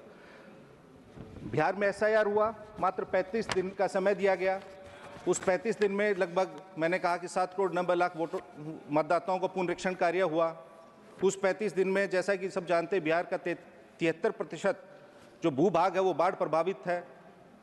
सावन का भी महीना था, लोग कावड़ लाने जाते हैं, धान रोपाई का भी समय था। माननीय संजय जी, ये SIR ये सब जुडिस मामला है और माननीय चेयरमैन ने शुरू से ही रिक्वेस्ट किया था महोदय, चूंकि हम चुनाव सुधारों पे बात कर रहे हैं, तो जो हमारा अनुभव था तो उसी के संबंध में, वो भी एक चुनाव सुधारों की प्रक्रिया का ही एक अभिन्न अंग है, इसलिए हम बात कर रहे हैं। महोदय, बिहार में 1,77,526 वोट पोस्टल बैलेट थे। उस 1,77,526 में हमारा गठबंधन 143 सीटों पर लीड कर रहा था। हमारा विपक्षी गठबंधन NDA मात्र 94 सीटों पर लीड कर रहा था। अदर्स के हिस्से में 6 सीटें थी। पोस्टल बैलेट में मतदान में हम 44.6% मत प्राप्त कर रहे थे, लेकिन उसमें नहीं हुए। जो बाकी जो प्रक्रिया रही, उसमें क्या विसंगतियाँ रही, उस पर मैं आऊँगा। तो महोदय, केवल हम जब चुनावी सुधारों की बात करते हैं, इलेक्टोरल रिफॉर्म सही तरीके से हो, पक्ष विपक्ष दोनों संतुष्ट हो, और सबसे बड़ी बात है जनता संतुष्ट हो। चुनाव सुधारों पर यह चर्चा केवल औपचारिकता नहीं रहनी चाहिए। आज मतदाता को लग रहा है कि उसके वोट के साथ कहीं ना कहीं हेराफेरी हो रही है। कुछ तो गड़बड़ है, कुछ तो ऐसी शक्ति है जो पिछले दरवाजे से उनके मतदान के साथ कहीं ना कहीं विसंगतियां हैं। रिफॉर्म होना चाहिए, लेकिन उससे देश का लोकतंत्र मजबूत होना चाहिए, ना कि कोई विशेष पार्टी। चुनाव आयोग का कर्तव्य है कि जनता की हर दुविधा, हर शंका, हर सवाल का निवारण करे और तुरंत करे, लेकिन इसमें कहीं ना कहीं हमें सही समय पे सही उत्तर नहीं मिल पाता। किसी ने कहा है कि किसी पेड़ के काटने का किस्सा नहीं होता अगर कुल्हाड़ी के पीछे लकड़ी का हिस्सा नहीं होता। तो इस पूरी प्रक्रिया में चुनाव सुधार की ही नहीं, चुनाव आयोग में भी सुधार की अत्यंत आवश्यकता है, क्योंकि अगर एम्पायर ही टीम का खिलाड़ी बन जाए तो खेल नहीं होता, साजिश होती है। चुनाव प्रक्रिया आज जनता के सवालों के कठघरे में है। हमें सोचना होगा कि आज़ादी के बाद ऐसा क्यों हो रहा है कि जनता में लोकतंत्र के प्रति अविश्वास बढ़ रहा है। जब आयोग सवालों से भागता है और साफ साफ जवाब देने में आनाकानी करता है तो शक अपने आप जन्म लेता है। देश की जिस संस्था पर सबसे कम सवाल उठने चाहिए, आज उसी पर सबसे ज़्यादा सवाल उठ रहे हैं। ये लोकतंत्र के लिए अति खतरनाक है, हानिकारक है। आज चुनाव आयोग किसी सरकार का और पार्टी का पर्सनल एक्सटेंशन काउंटर नहीं बनना चाहिए। ये हम नहीं, जनता, सर ये हम नहीं, जनता कह रही है। ध्यान रखें, जब चुनाव आयोग का हर फैसला वही चीजें रिकॉर्ड पे जाएंगी, सत्ता के टाइम टेबल और उनके प्लान से मेल खाए तो सवाल और शक उठना स्वाभाविक है महोदय। हम इलेक्शन रिफॉर्म पे बात करिए सर, उसी पे करें। हमें सर चुनाव सुधार चाहिए, निष्पक्ष चुनावी प्रक्रिया का सफाया नहीं चाहिए, हमें सिलेक्टिव इनकरेक्ट रिवीजन नहीं चाहिए, बल्कि हमें ट्रांसपेरेंट इंटेंसिव रिवीजन चाहिए। ऐसा लगता है कि ये SIR नहीं, SPR स्पेशल पार्टी रिवीजन हो रहा है सर। सब जुडिस मामले पर ना बोले आप। SIR के जरिए गलतियां ठीक होनी चाहिए और जो ठीक हो उसे गलत करने की मंशा को रोका जाना चाहिए। अगर सुधार सच है तो डर किस बात का। लेकिन ये सरकार वोटर को जुटाकर नहीं बल्कि वोटर को हटाकर जीतना चाहती है। आप वोट सुधार नहीं, आप वोट मैनेज करना चाहते हैं। देश ने बिहार चुनाव में देखा कि कैसे 41,000 करोड़ रुपए मात्र मतदान की तिथि से 35 दिन पहले बांटा गया। क्या चुनाव आयोग को उसमें हस्तक्षेप करके उसको रोकना नहीं चाहिए? आपका एक राज्य के लिए अलग मापदंड होता है, दूसरे राज्य के लिए आपका अलग पैमाना होता है। आपको ऐसा नहीं होना चाहिए। अगर रेफरी ही विपक्षी टीम से मिलके नियम बदलने लग जाएगा तो सर खेल नहीं रहेगा, निष्पक्ष खेल नहीं होगा। सर मैंने स्वयं चुनाव आयोग को एक 4 पेज का लेटर लिखा कि कैसे कैसे धांधली हो रही है, लेकिन कभी कोई संज्ञान नहीं लिया गया। अब सर क्यों अविश्वास बढ़ रहा है, जनता क्यों सवाल उठा रही है? क्योंकि और मैं विगत कई चुनावों की, जो 6 चुनाव राज्यों के चुनाव का मैंने जिक्र किया, हम उसमें जनता इलेक्ट्रॉनिक मशीन पर सवाल उठा रही है। हम सिर्फ उनकी आवाज़ को, उनकी भावनाओं को, उनकी शंकाओं को आपके माध्यम से यहाँ सदन में रख रहे हैं। दुनिया की हर मशीन ऑडिट होती है महोदय, लेकिन EVM पर यह ऐतराज क्यों? दुनिया में कोई टेक्नोलॉजी या चूक नहीं है, कोई भी।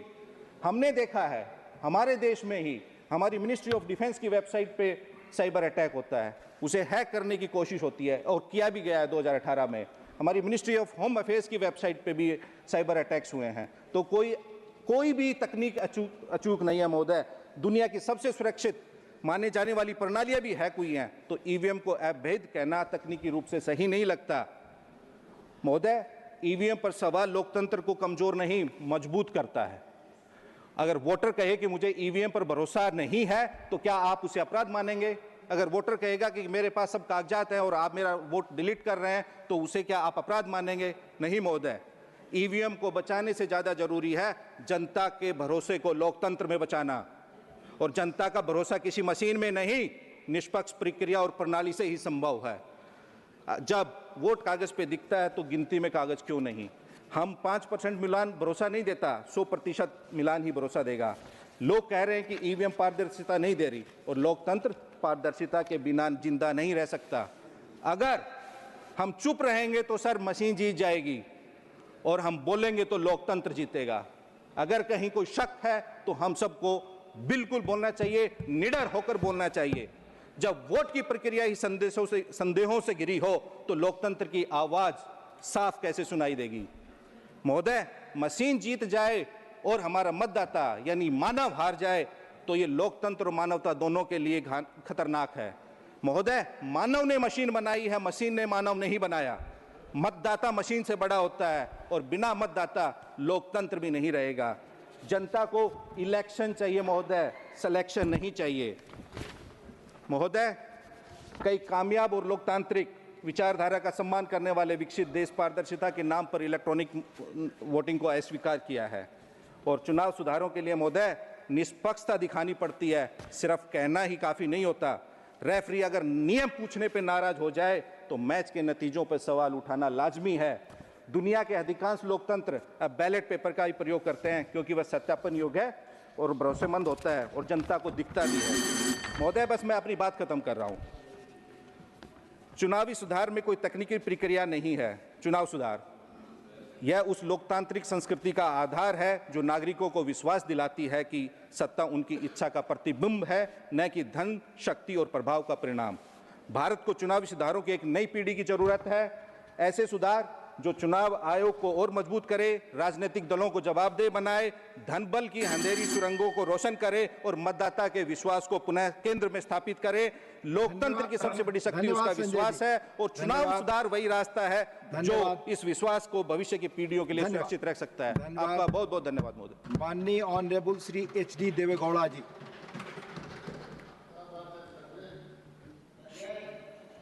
Respected Deputy Chairman, sir, I would like to express my sincere thanks to you for having given me an opportunity to speak on the issue that is the allegation made by our recognized opposition about the voter list. Sir, I am a Congress worker, 1952, 1957. When Pandit Jawaharlal Nehru was the Prime Minister,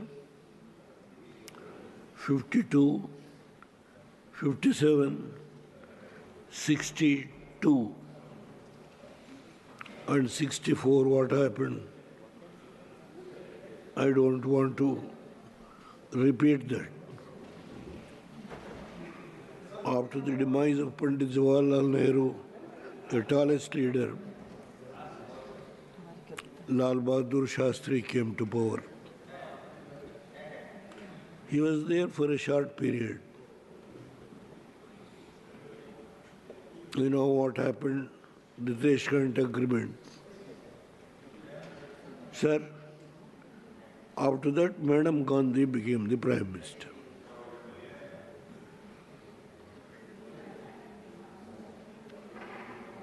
During her period,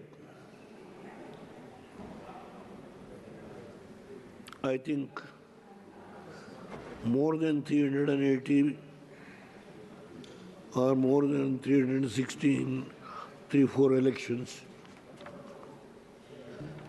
Madam Gandhi was able to score in the election.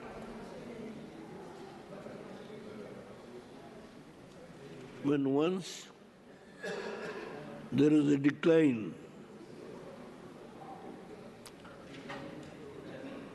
then she thought of bifurcating the parliament and the assembly separately to fight the election. Even that, I fought the election when it was separated.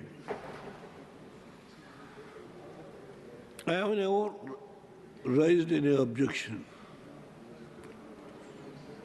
I was in the opposition. Earlier Samstha Congress, then Janata Dal.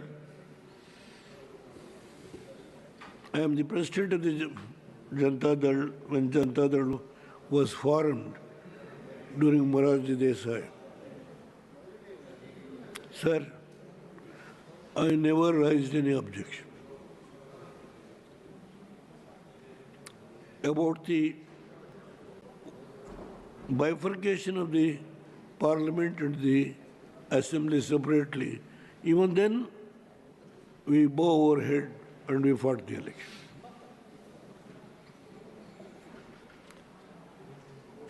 Sir, I was defeated once in the assembly. 7 times I won the assembly. 4 times I won parliament. And 3 times I was defeated by Congress.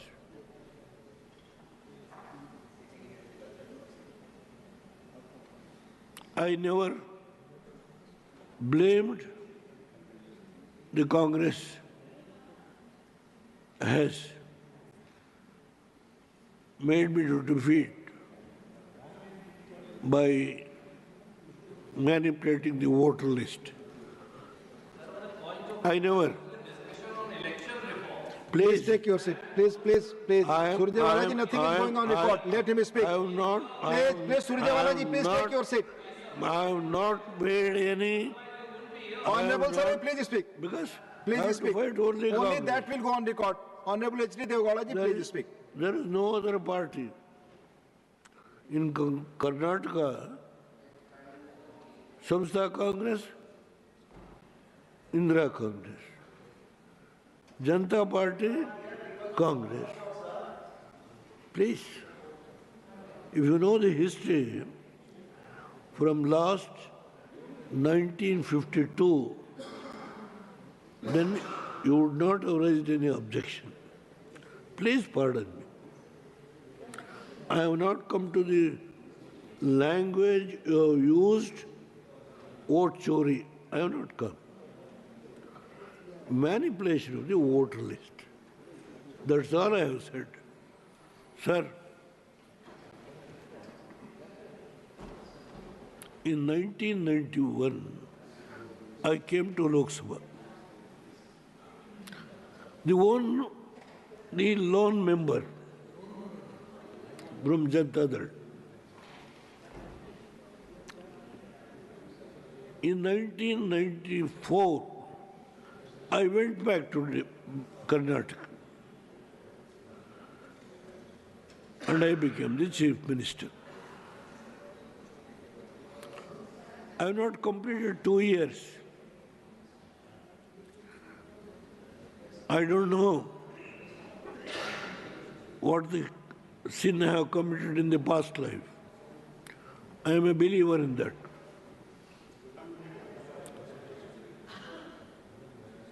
Congress lost the election. And Congress Working Committee, if my memory is correct, 12th May 1996,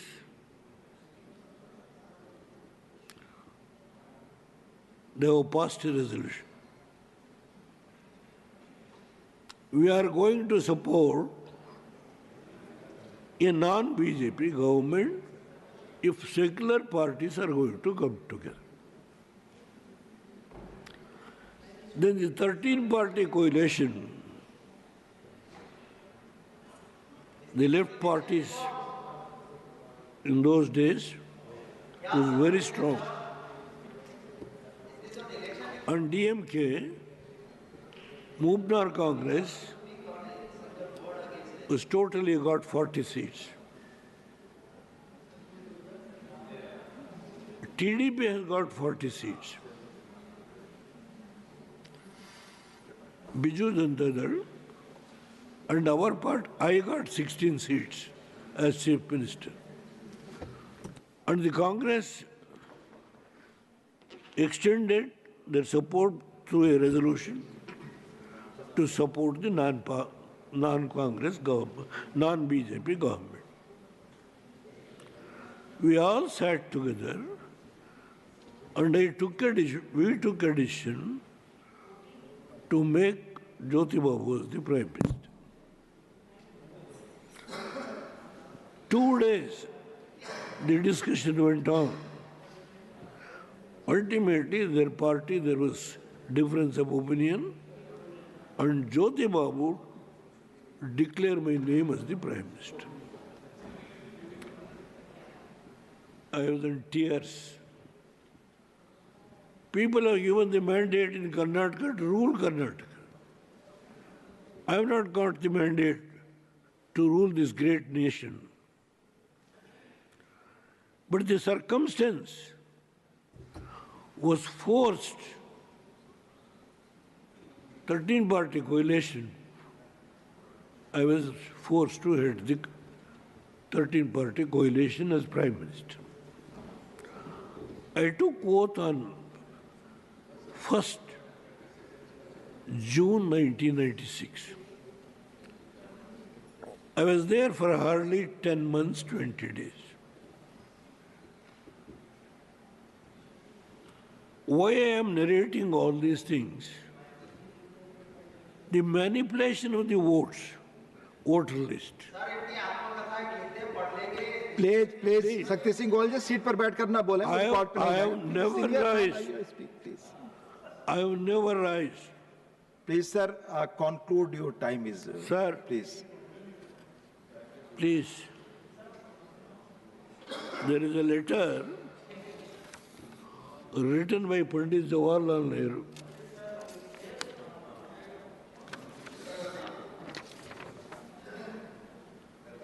The letter is about inclusion of 18,000 votes in Kerala when Namrudipad was the Chief Minister. The letter is here. He asked Govinda Vallabha Pant, to then Home Minister, to verify. The letter is here. Electoral reforms and not on the electoral history. Please, sir. Please conclude. Please. Randeep Surjewala ji, please. I request please our honorable colleagues. Sir, please conclude. Your time is over. I may be aged. My memory is alert. Sir, please conclude. I will never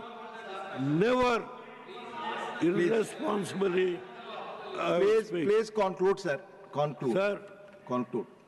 This is a letter written to Govinda Vallabha Pant. 18,000 votes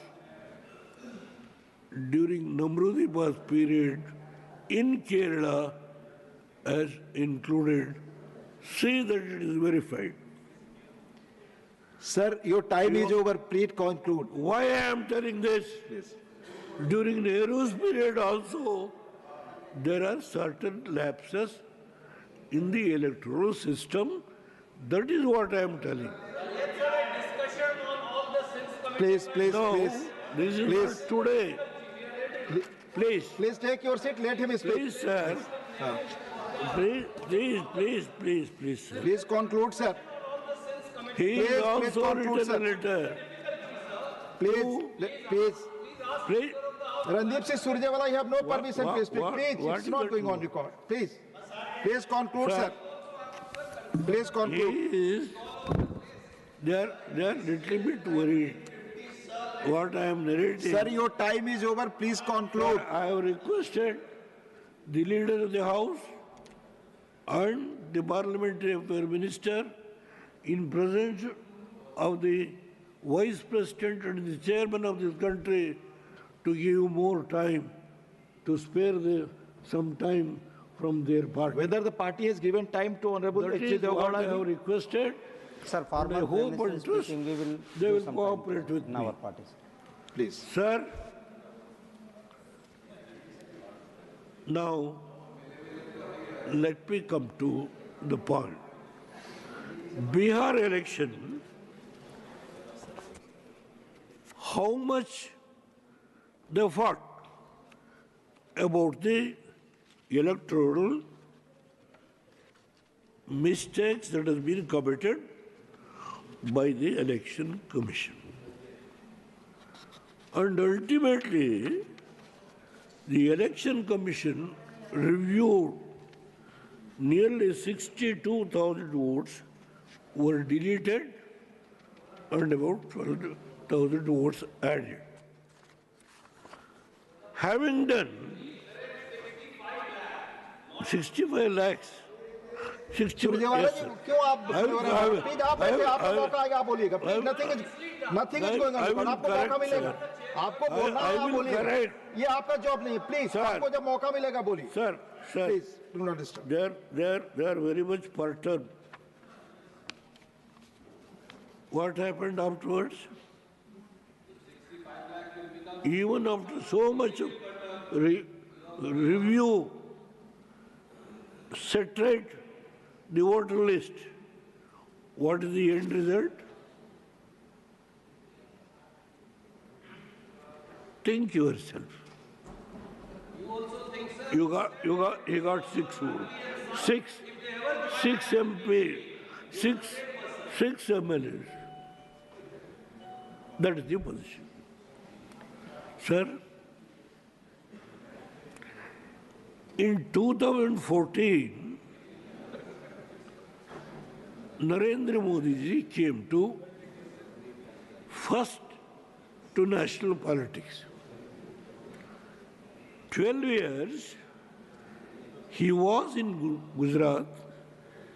He was ruling the state as chief minister. When he comes to Delhi, in the first election, he got बैठकर टिप्पणी ना करें आप बड़े senior member हैं please he got 286 votes. Was there any manipulation? Nobody has raised any manipulation. I am in this house. In 2019, please आप please hear me, brother. Shakti Singh ji आप बैठे Please hear me, brother. Please sir conclude your time please Have patience. Please In 2014, I came to Parliament. 2022, I came to Parliament. Lok Sabha. 2020, you address to the chair. Honorable Devgowda ji, you address to the chair. No, आपस में बात नहीं, please address to the chair. 2018, I won the election, Lok Sabha. 2020, I was defeated. 2022, I came to Lok Sabha. 2014, I came to Lok Sabha. Please hear me, sir. 2019, I came to this house. 2026, I came to this house. Sir, with this vast experience, no, why they are becoming so angry? Please conclude, sir. Please conclude. Why they want to make allegation against the Prime Minister on the issue of the voter list? The Election Commission is there, Supreme Court is there. The Election Commission has given direction to all the state units to rectify all these things. I have got sufficient documents. Sir, Modi ji, with his personality, when he won 286 seats. He could have formed the government, but he thought over to get back those allies, those political parties who supported Vajpayee, and he took them to form an NDA, though he has got the majority. In 2010, 2010, again the elections were held under the leadership of Modi Sahab. He got 306 seats. He could have formed the government on its own. He took all the coalition so that to give an opportunity to all those friends who supported Vajpayee, continued the coalition and gave a stable government, a strong government to implement so many programs. Sir, in 2025 or 24, he got 248 or 250 seats. Again, all those people who were earlier, they've all come together. Yes, at the last leg of my life, about 2 years back, I gave my support to NDA. There is nothing to hide.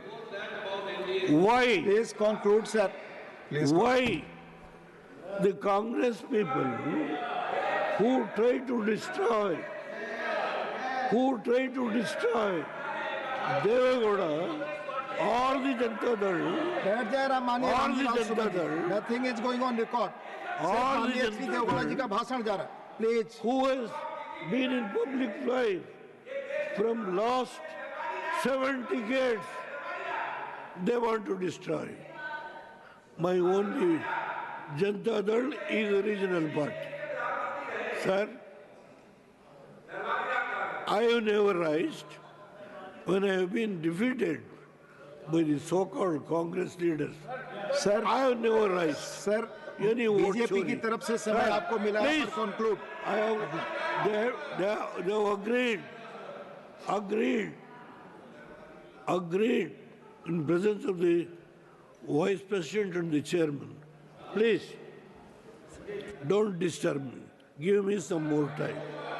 Sir, today in this country, if these friends wants to make a mockery about the Prime Minister in the streets and the public platform, they are making Prime Minister office to denigrate. Sir, we have never done it. In last 70 years in my public life, we have never done it. We have never used such a word, even when Indira Gandhi got 400 seats, when Rajiv Gandhi got 400 seats, when Indira Gandhi got 380 seats. I have defeated. Never. I have never.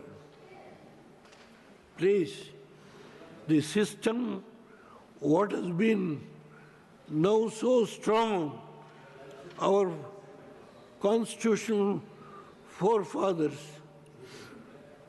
Dr. Ambedkar, under his chairmanship, has given a strong foundation for a democratic system. This cannot be eroded by anybody. They were talking in the public, RSS, Janata Party, Janata Dal, Bharatiya Janata Party, combined, they are going to destroy the democratic system, and the democracy is in danger. this type of slogan, who bothers? Sir, If please the conclude. People have been, have got please any conclude. responsibility. Please They conclude have now. Turned hostile against Narendra Modi's conclude, government. sir. Please conclude. People have never turned hostile. Please conclude, sir. It shows they have full confidence in Narendra Modi's government. Sir, I have given my full support to Narendra Modi's leadership. The country needs, this is a very big country, a large country. Congress may be in 3 states. Remember, my friends, please, by using the word vote chori, you are going to suffer in the coming days. You are not going to win the battle. I'm telling you, I know what is the country politics. I can speak, sir, hours together. You are ringing the bell. There are so many Sir, there are things number of speakers. My friend, DMK friend is here, who has supported me when I was the Prime Minister. Thank you, sir. What the stand they have taken, I know that, because to maintain their political strength as DMK in Tamil Nadu, they are fighting. I know. I am not blaming. But only thing is, blaming Narendra Modi's leadership and creating a suspicion in the mind of the voters in this country, which is a large country, that it is what is called vote chori, vote chori, vote chori. What has happened to their mind? Thank you, sir. Let them rectify their willful or a mind which has been corroborated. Don't do that. It is not going to help. Modi's government Please conclude, sir. And fight the battle under his leadership. 2028, he will come back to power. This is thank you as an oldest person in Lok Sabha and Raj Sabha. I am speaking. I could have spoken more. Pandit Jawaharlal Nehru letter is also here. Thank if you want, I can place it on the table of the House. Yes, please place on. What he has written to Thank you. Namrudipal and West Bengal Chief Minister Mr. Roy. Thank you. The letter is here. If anybody wants, I can place it on the table. Yes, please place on the record. With these words, thank you, sir. Even though I want to speak a little more, sir, it's already not mine. The time which has been given to you. At least you have given that much of time. Thank you very much. Honorable K.R. Suresh Reddy ji.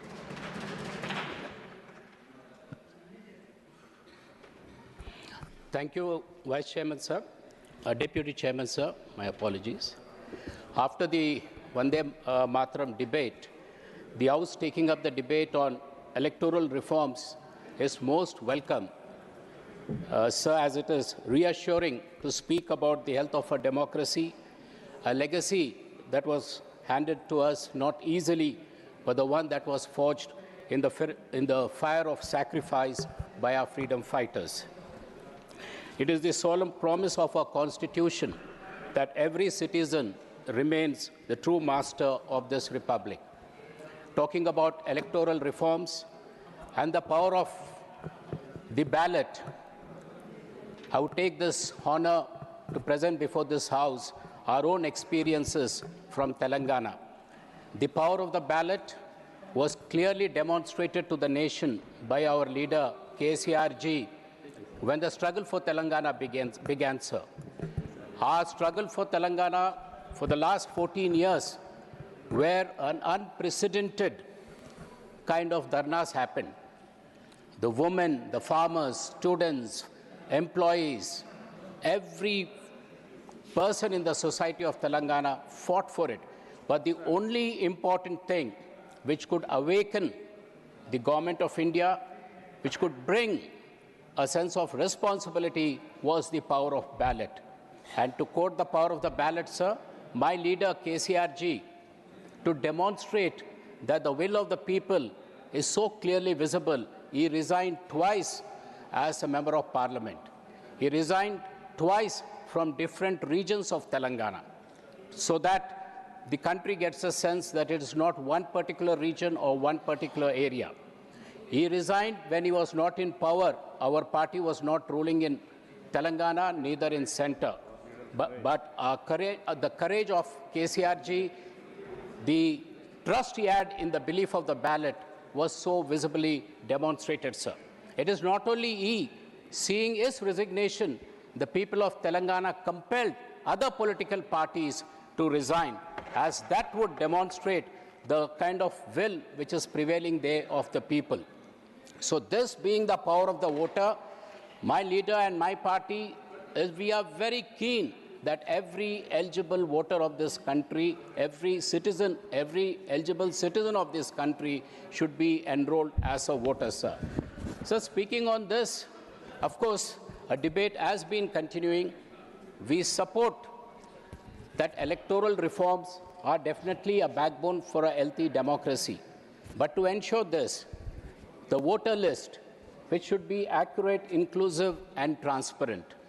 Large and diverse nation like us, Deputy Chairman, sir, need clean electoral rolls. That we totally agree. Having said that, we have to ensure that the registration updating to facilitate voting access for migrants, disabled, senior citizens, urban poor, and people with limited documentation should be entitled for their voting rights, sir. Strict re-verification should not become a mechanism for exclusion. Ensure that no eligible voter loses their right to vote simply because accessing paperwork is difficult. Today, the government's initiatives are every state government and government of India, the ease of doing business, the ease of communicating.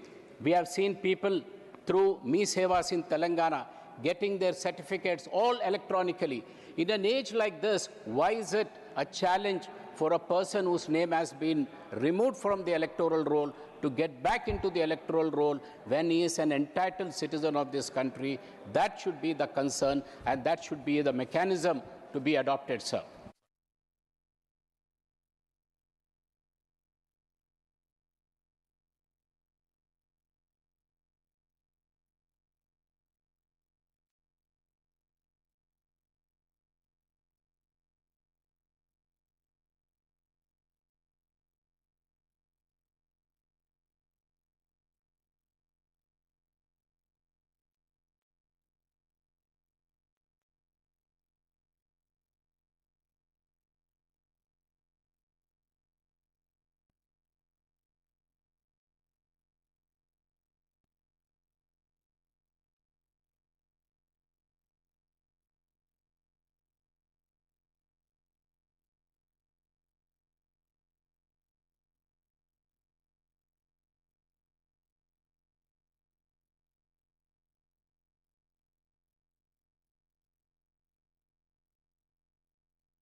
माननीय सभासदों, माननीय सभापति जी,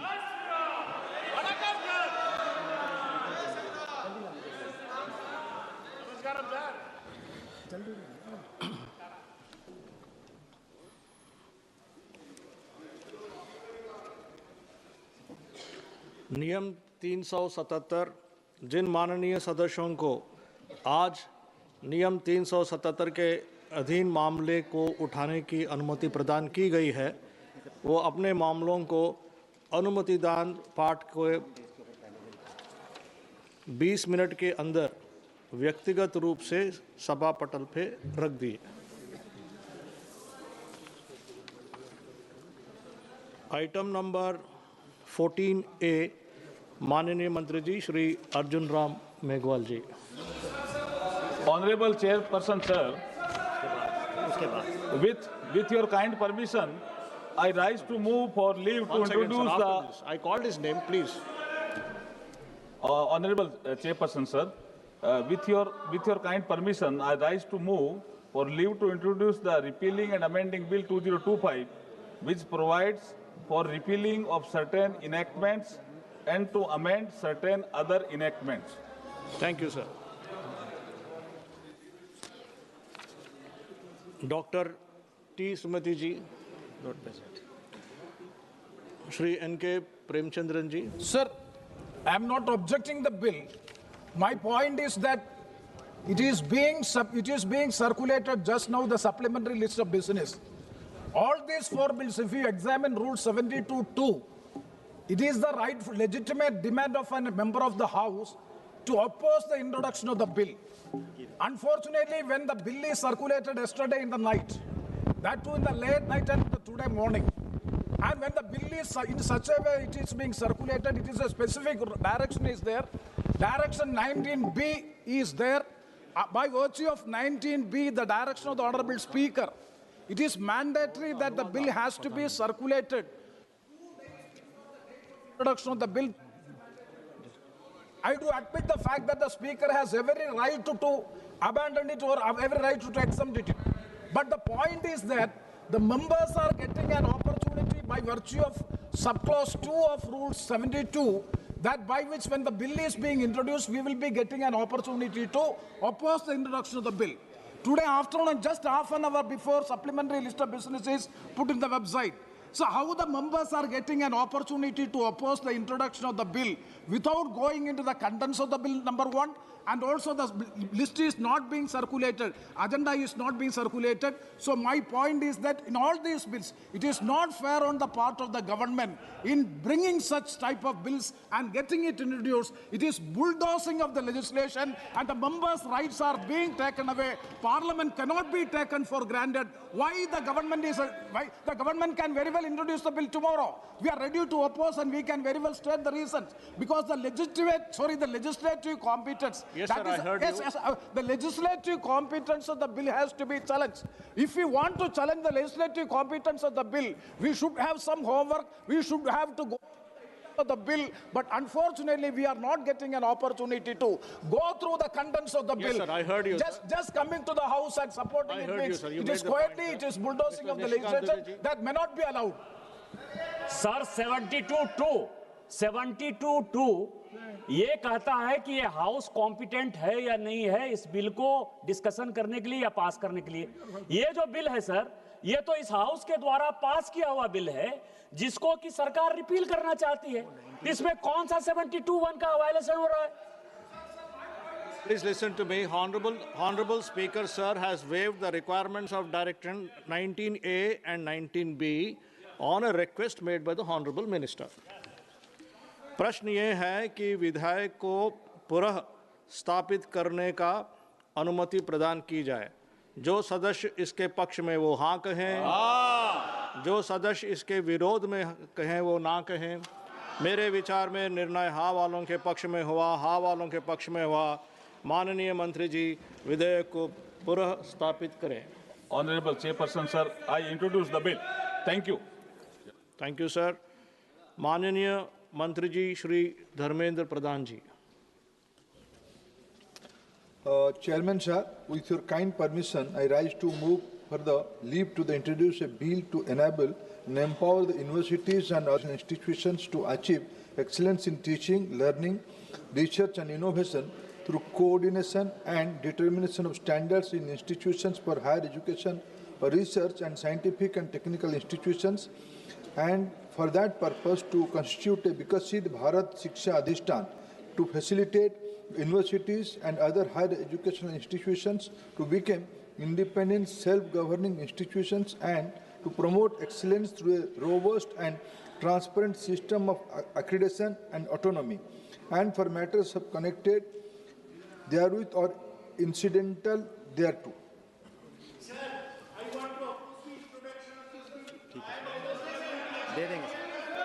Sir, you will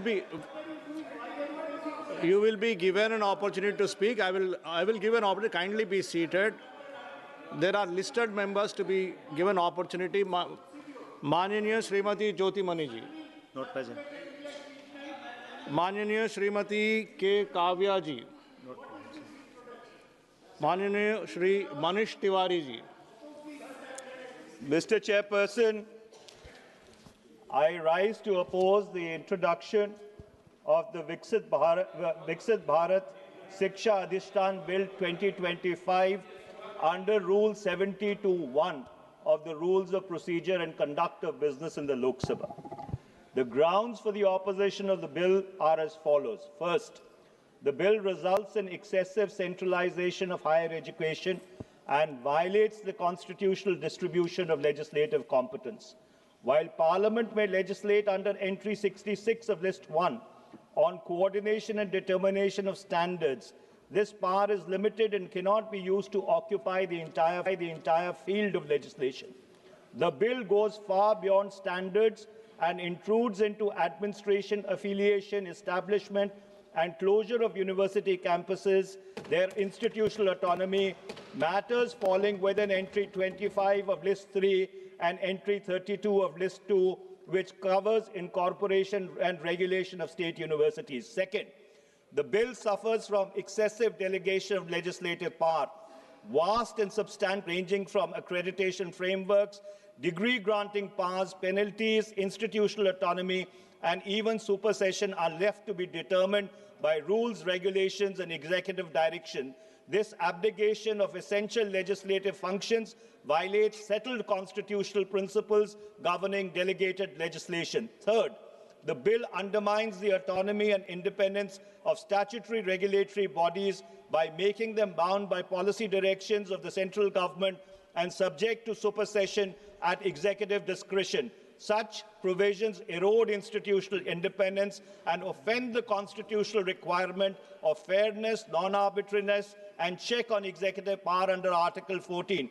Fourth, the bill also concerns Article 19(1)(g) of the Constitution of India by subjecting educational institutions to pervasive executive control, graded autonomy, intrusive compliance requirements, severe penalties and closure powers. It imposes disproportionate and unreasonable restrictions on the right to carry on education as an occupation.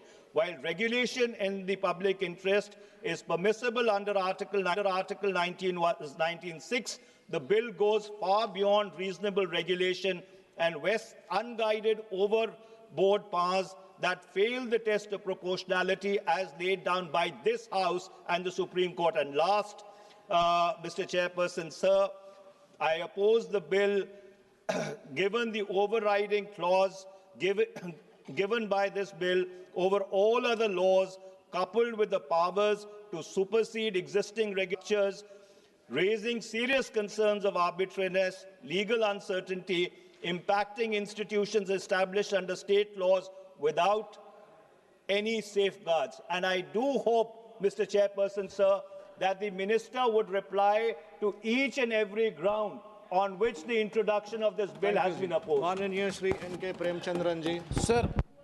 Sir, thank you very much for... I will give an opportunity to you, Sir, thank you very much. Please be seated. Yes, sir. Please continue. Sir, thank you very much for affording me this opportunity to object the introduction of the bill. It is very difficult, as far as I am concerned, to even pronounce. A member from the South India, it finds it very difficult so as to even pronounce the bill. Name of the nomenclature of the bill, the Viksit Bharat Shiksha Adhishtan. I can't understand what is meant by Adhishtan as the bill 2025. So my first objection is the nomenclature of the bill by virtue of Article 348, Clause B. The authority, notwithstanding anything contained in foregoing provisions of this part, until Parliament by law otherwise provides.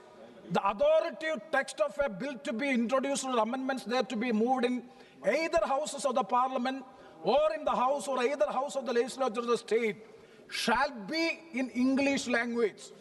So the bill, the nomenclature of the bill shall be, it is not made.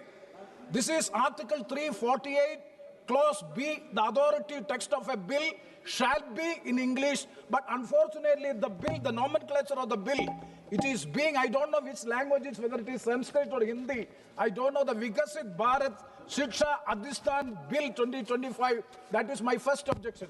And the second objection is regarding the issue that is the entry 66 in the schedule in the central list. I do agree with regarding the higher education, but unfortunately the education, even the higher education is also included in the concurrent list in the 7th schedule in the state list. Sir, 1972, through 42nd amendment, this education is put in the concurrent list. What is the purpose of putting it in the concurrent list? Before that, it was absolutely within the domain of the state list.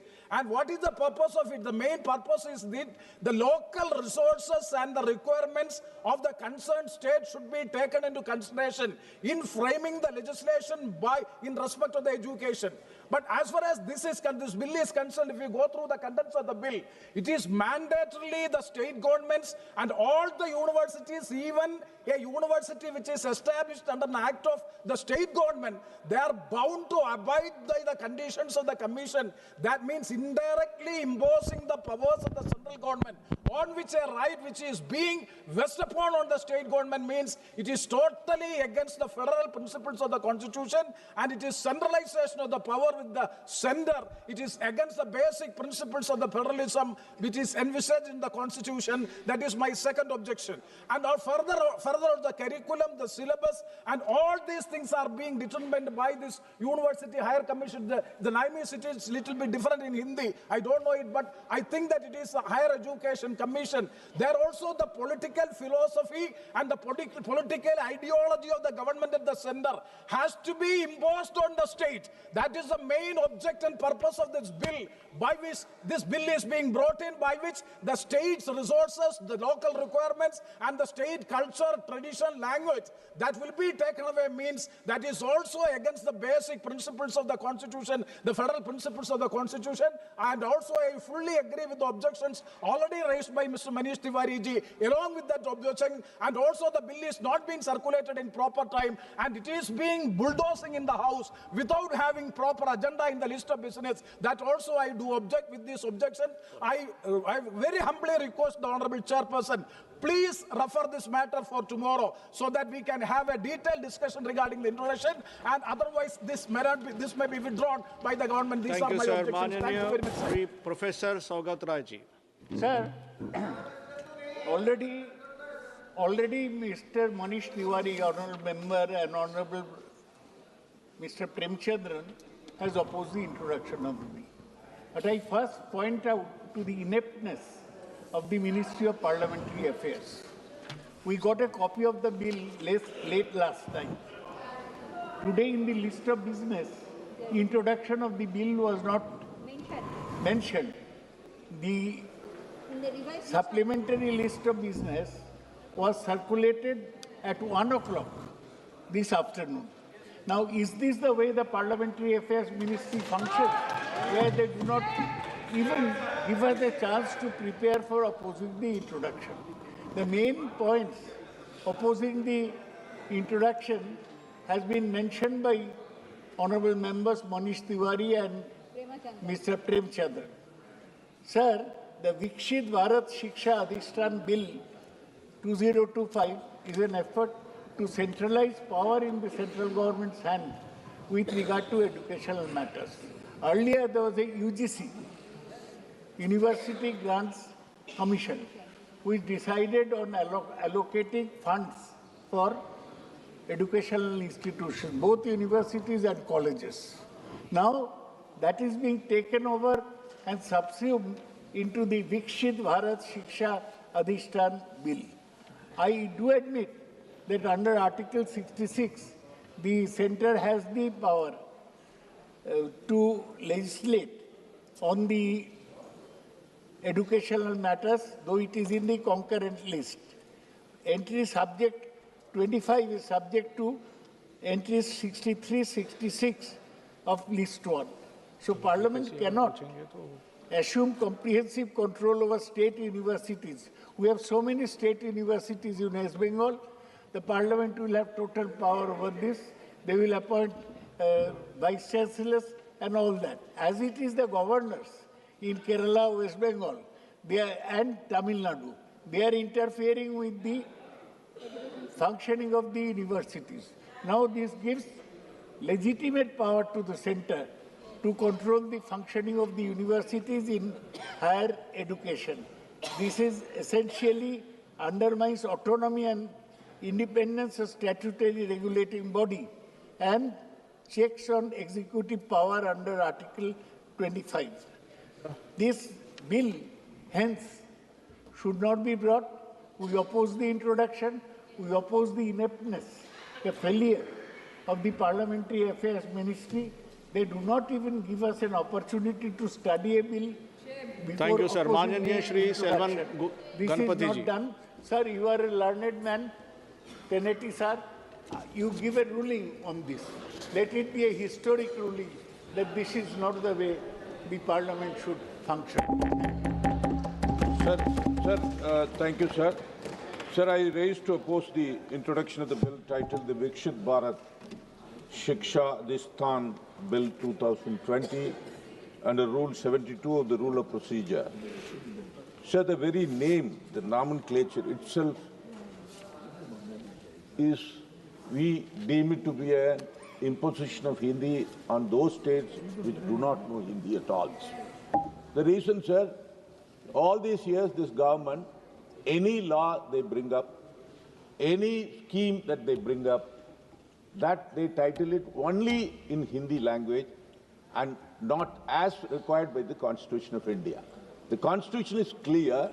The bill has to be, the name has to be, the nomenclature has to be in the language in English, so that every citizen, every part of the country knows what is the veracity of the bill. Sir, second, this against the federal principle of the Constitution. Sir, the concurrent list, the regulatory council under the commission proposed in the bill is against the spirit of the Constitution, particularly contravening the provisions under entry 32 of list 2. The power which entry 44 of the list 1 says the union government does not have power to regulate universities and is being vested with the union by this bill is arbitrary. Sir, in the name of the coordination and determination of the standards, the entire regulation of higher education institutions comes under the Government of India, the union government. This is totally a colorable legislation that gives arbitrary decision-making powers to the union government. Sir, this bill is nothing but an abuse of process of law. As per various provisions of this bill, practically the union government will be the sole decision-making authority, which is against the spirit of the Constitution. The union government will have the final say as if the bill is passed, which is totally contrary to the Constitution. In the name of Bharatiya knowledge system, whatever is asked to be followed by the Commission and its 3 vertical pillars has to be implemented by the higher education institution, failing which the institute will be deemed to have violated the Act and its accreditation may be withdrawn. So they have an enormous power. Whichever university they want to completely deemed to be violation, they can reject the accreditation. Without accreditation, no institute can function, and the accreditation power lies with the accreditation council. Sir, we therefore oppose. Thank you, Thank you, Chairman, sir. On 3 grounds, I would like to oppose this bill. The bill's aggressive, unnecessary Sanskritized nomenclature directly violates Article 348(1)(b), which mandates that authoritative text of all bills shall be in the English language. There is no technical reason to use in Hindi names. 53 times Hindi names are used in this text of the bill. This Vinayam Parishad, இதெல்லாம் எனக்கு ஒண்ணுமே புரியல. We don't எதுமே எங்களுக்கு புரிய மாட்டேங்குது. எங்களுக்கு நாங்க பேசுறது எப்படி உங்களுக்கு புரியலையோ அதே மாதிரி நீங்க இப்படி இந்த மாதிரி இந்தியை கொண்டு வந்து எங்க மேல திணிச்சா எங்களுக்கும் ஒண்ணும் புரிய மாட்டேங்குது. So அதனால வந்து it should be in English so that whichever the state wanted to understand the language, that language has to be allowed in this bill. This sees I see this as a kind of Hindi imposition. Already Tamil Nadu been actually deprived of Samashkri SSA funds just because of we are not agreeing to the 3-language policy in the new education policy. This is another way of imposing Hindi on state like Tamil Nadu, which is very successful in 12-language system. Second thing, this is an attack on the federal structure. This bill moves forward despite the parliamentary standing committees on education explicit finding that the bill maintains a union government heavy composition and insufficient state representation. Sir, actually, given that state public universities and their affiliated colleges educate over 81% of India's total students enrollment and govern a network of over 46,000 affiliated institutions nationwide. This policy-making body's composition must reflect the immense scale and responsibility held by the state education sector. Then executive overreach and undermining autonomy. The proposal moves decisively away from the independent regulation. Provisions granting the union government overriding power over the commission represent a clear attempt at executive outreach, fundamentally violating the doctrine of separation of powers by subordinating a key regulatory body of the executive. Clause 11.4 clearly states that regulatory council needs the prior approval of central government to provide or revoke authorization of higher educational institution, the authority to grant degrees. On this ground, I oppose the introduction of the bill. Thank you, sir. Thank you, ma'am. प्रश्न ये है कि विधेयक को पुनः स्थापित करने का अनुमति प्रदान की जाए।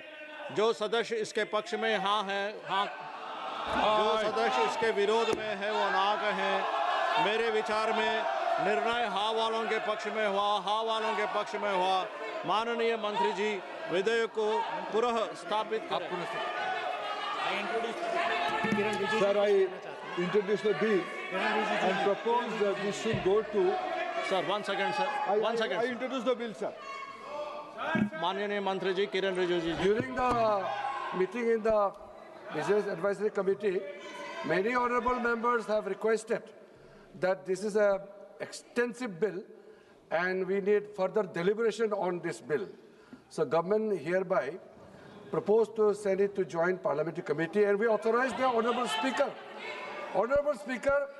to constitute the JPC in consultation with the other house and also with various political parties. Matter is placed. माननीय मंत्री जी आइटम नंबर 14C माननीय मंत्री doctor Jitendra Singh ji. Speaker sir, with your kind permission, I rise to move for leave to introduce the Sustainable Harnessing and Advancement of Nuclear Energy for Transforming India Bill 2025. Thank you, Speaker sir. Thank you, sir.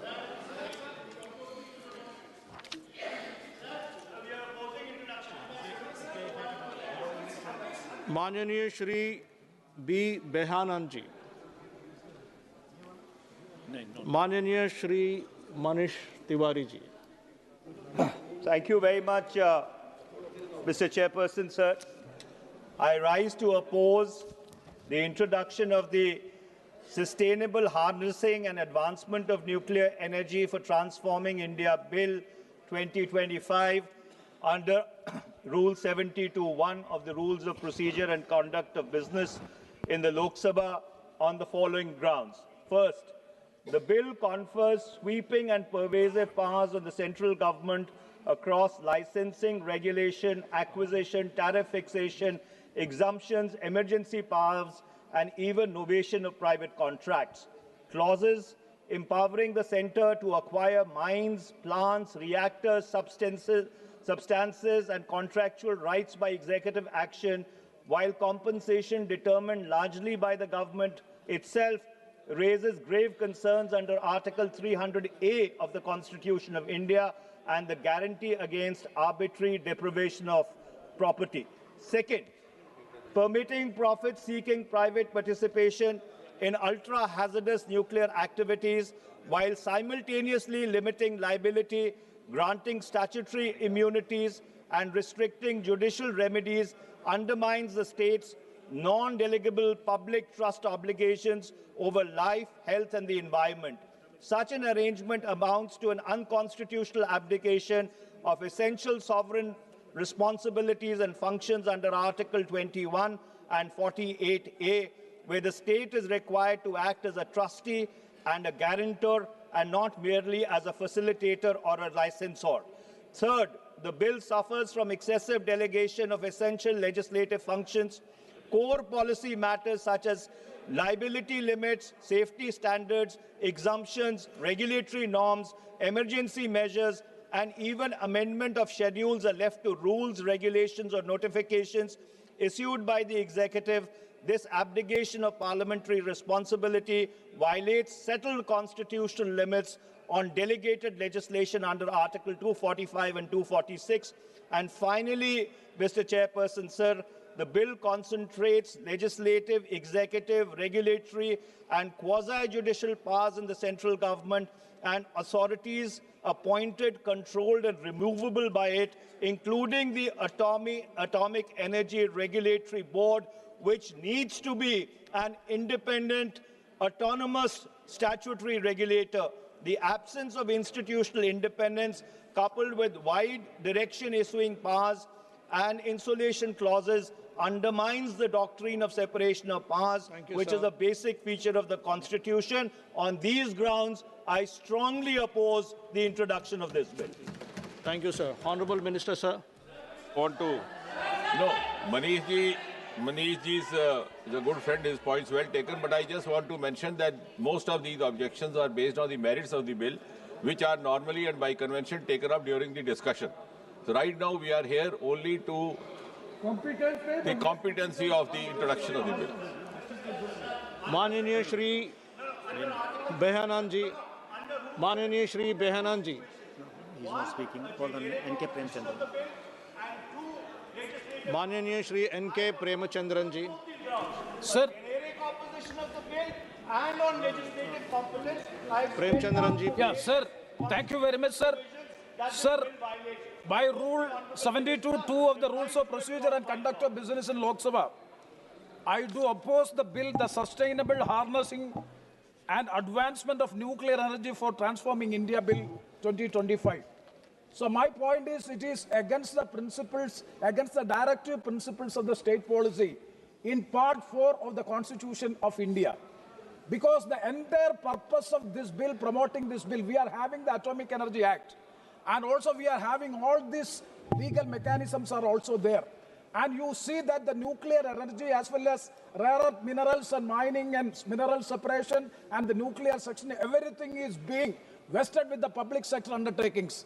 The basic purpose by which this law is being brought in is so as to privatize this nuclear energy sector for the private companies. I am not mentioning any companies. I am from an area, from the minerals, beach and mineral area, by which we are having abundant thorium is there, supply is there, but unfortunately it is not being exploited and utilized by the government public sector undertakings so as to make use by the private entities and the private corporates for which this bill is being brought in. So it is against the directive principles of state policy. Therefore, I strongly oppose the introduction of the bill on the basis of this objection. Thank you very much, sir. Shri Professor Saugat Rai ji. I oppose this bill with a long name, Sustainable Harnessing of etc. etc. Now, this bill is being a watershed in the history of development of nuclear power in the country. You know, the Pandit Jawaharlal Nehru, our first Prime Minister, he set up the Atomic Energy Commission.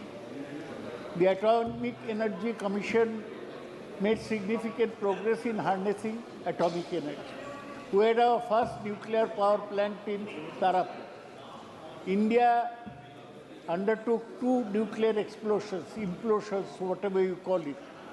First at Pokhran in '74, then under Atal Bihari Vajpayee again in Pokhran in 1990. So nuclear energy has been a matter which has exercised. Kindly be seated, please. Lot of Excuse me. importance to the people. Remember, sir, in 2000, Mananiya Sanjay Jaiswal ji. during Manmohan Singh's prime ministership, there was a big dispute in the country over nuclear liability bill should be introduced. Manmohan Singh's purpose was to get nuclear energy technical know-how from America and other countries. Now this is a new step where slowly the nuclear energy sector is sought to be given over to private sector. The government has been talking about this for some time, and now we have the Adani's big in power sector. Now they want to get into nuclear power sector, and this bill is meant to facilitate Adani and other people. 1 second, sir. I heard you, sir. Mananiya Mantri Shri Kiran Rijiju ji. Since honorable members are repeatedly raising the opposition, opposing the introduction of the bill, today we are not passing the bill. There is no proposed for consideration. It is only introduction of the bill. And most of the opposition are coming, which are repeatedly being mentioned by honorable member, including what Manish Tiwari has mentioned. I have a specific point only. Under Rule 72(1), it is very specific on the legislative competence of this House to bring this legislation. Yes. And under Schedule 7 of the Constitution, in the list of unit list at serial number 6, it is very specific. Atomic energy and mineral resources necessary for its production. Yes. So this House has very much have its full legislative competence to bring this bill. And as the Honourable Minister has stated, if there are consideration on merits, it should be brought out at the time of consideration. At this point of time, it is only introduction of the bill. So that will come back. Today we are not putting it for consideration. Sir, if we assume that it is not in the competence of the House to bring, even if it is assumed that it is not in the competence of the House to bring in a bill related to nuclear energy or atomic energy, may I remind the honourable members and the House that the same House brought the Atomic Energy Act 1962 when Pandit ji was the Prime Minister, Pandit Jawaharlal Nehru, and the same House brought the CLND bill when Dr. Manmohan Singh was the Prime Minister. So, if the bill could be brought in the House when Nehru ji was the Prime Minister, when it could be brought when Dr. Manmohan Singh ji was the Prime Minister, why now suddenly, because there is a different political party in power, suddenly the House has been forbidden from the prerogative of bringing in a bill on this subject? Yes, sir. I heard both the sides. प्रश्न ये है कि विधेयक को पुनः स्थापित करने के अनुमति प्रदान की जाए। जो सदस्य इसके पक्ष में है वो हाँ कहें, जो सदस्य इसके विरोध में है वो ना कहें। मेरे विचार में निर्णय हाँ वालों के हुआ, पक्ष में हुआ, हाँ वालों के पक्ष में हुआ। माननीय मंत्री जी विधेयक को पुनः स्थापित करें। I introduce the bill. Item number 16 अनुदानों की अनुपूरक मांगे श्री नीरज मौर्य जी।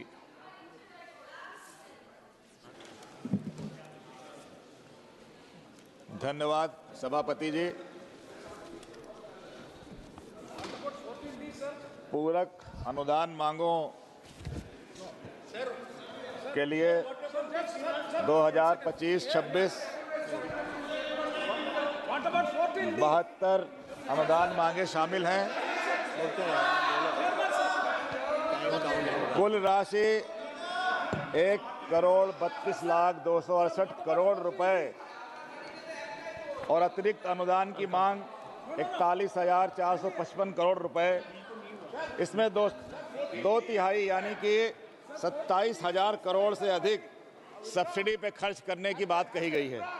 मान्यवर, ये आंकड़े कागज पर तो चमकदार लगते हैं, लेकिन हकीकत में एक ऐसी सरकार की कहानी बयान करते हैं जो प्राथमिकताओं से भटक गई है। क्योंकि ये ना केवल व्यर्थ का खर्च है बल्कि आम आदमी की पीड़ा को नजरअंदाज करने का प्रमाण भी है। मान्यवर, किसानों के लिए जो रसायन उर्वरक पे मांग रखी गई है उसमें ज़्यादातर जो धन है वो सब्सिडी के लिए रखा गया है। मान्यवर, अभी आपने देखा उत्तर प्रदेश के अंदर किस तरह से किसानों का बुरा हाल रहा। लोगों को ना तो फास्फोरस पोटास मिला, ना यूरिया मिली, ना डीएपी मिली। मान्यवर, इस अनुपूरक मांग में 23,423 करोड़ रुपए सब्सिडी पे लगाने की बात कही गई है। महोदय, आज जहां हमारा किसान एमएसपी की मांग को लेके दर-दर भटक रहा है और उसको एमएसपी नहीं मिल रही है, किसान सड़कों पे खड़ा है, लेकिन सरकार सब्सिडी के नाम पे विदेशी कंपनियों को फायदा पहुंचा रही है। आयातित यूरिया पर इतना खर्च क्यों? सरकार अपनी क्षमता बढ़ाने में नाकाम रही है, लेकिन किसान को कुछ नहीं मिला। किसान को केवल महंगाई, कर्ज और आत्महत्या करने पे किसान मजबूर है। हम मांग करते हैं कि सब्सिडी को पारदर्शी बनाया जाए, आयात पर निर्भरता कम करें और किसान कल्याण को प्राथमिकता दी जाए, तभी मान्यवर अनुपूरक का कोई महत्व होगा। मान्यवर, बहुत सारे विभागों की बात इसमें चर्चा की गई है। हम प्रमुख रूप से शिक्षा विभाग पे बात करना चाहेंगे कि शिक्षा विभाग का जो हाल है, जिस तरह से शिक्षा विभाग कार्य कर रहा है, मुझे लग रहा है कि ये जो अनुपूरक मांगा गया है उच्चतर शिक्षा विभाग के लिए 1,303.72 करोड़, इसमें 2,023.25 करोड़ की एक नई योजना लाई गई है, प्रधानमंत्री वन नेशन वन सब्सक्रिप्शन पर, जो वर्ल्ड क्लास इंस्टीट्यूशंस के लिए 65.45 करोड़। सभापति महोदय, ये क्या मजाक है जब भारत के जो ग्रामीण अंचल के बच्चे हैं आज वो स्कूल नहीं पहुंच पा रहे हैं, गांव के स्कूल बंद किए जा रहे हैं। ऐसे में वन नेशन वन सब्सक्रिप्शन का क्या मतलब है? जो डीम्ड यूनिवर्सिटीज हैं उनके लिए 42.63 करोड़ रुपए की मांग की गई है, जबकि जो SC/ST के लिए मात्र 2.04 करोड़ और ST के लिए तो केवल 33 लाख रुपए की मांग की गई है। ये भेदभाव क्यों? शिक्षा का अधिकार का जो कानून है वो अधर में लटका हुआ है। राष्ट्रीय शिक्षा नीति का वादा अधूरा है, लेकिन पूरक मांगों में एलीट इंस्टीट्यूशन को प्राथमिकता। हमारी मांग है बुनियादी शिक्षा पर फोकस किया जाए, RTE को मजबूत बनाएं, ना कि चमकदार योजनाओं के नाम पर फंड बर्बाद करके ये जो 90,812 करोड़ के ग्रास वे का हिस्सा है, जो सेविंग से मैच तो हो रहा है, लेकिन सेविंग कहाँ से आई? शिक्षा बजट में कटौती करके आई है। तो शिक्षा के बजट को काटा ना जाए, लेकिन शिक्षा की गुणवत्ता को भी महत्व दिया जाए। ये हम आपसे, सरकार से आपके माध्यम से मांग करते हैं। मान्यवर, अनुपूरक जो बजट आया है, इस बजट में अच्छा होता कि हमारे बरेली के अंदर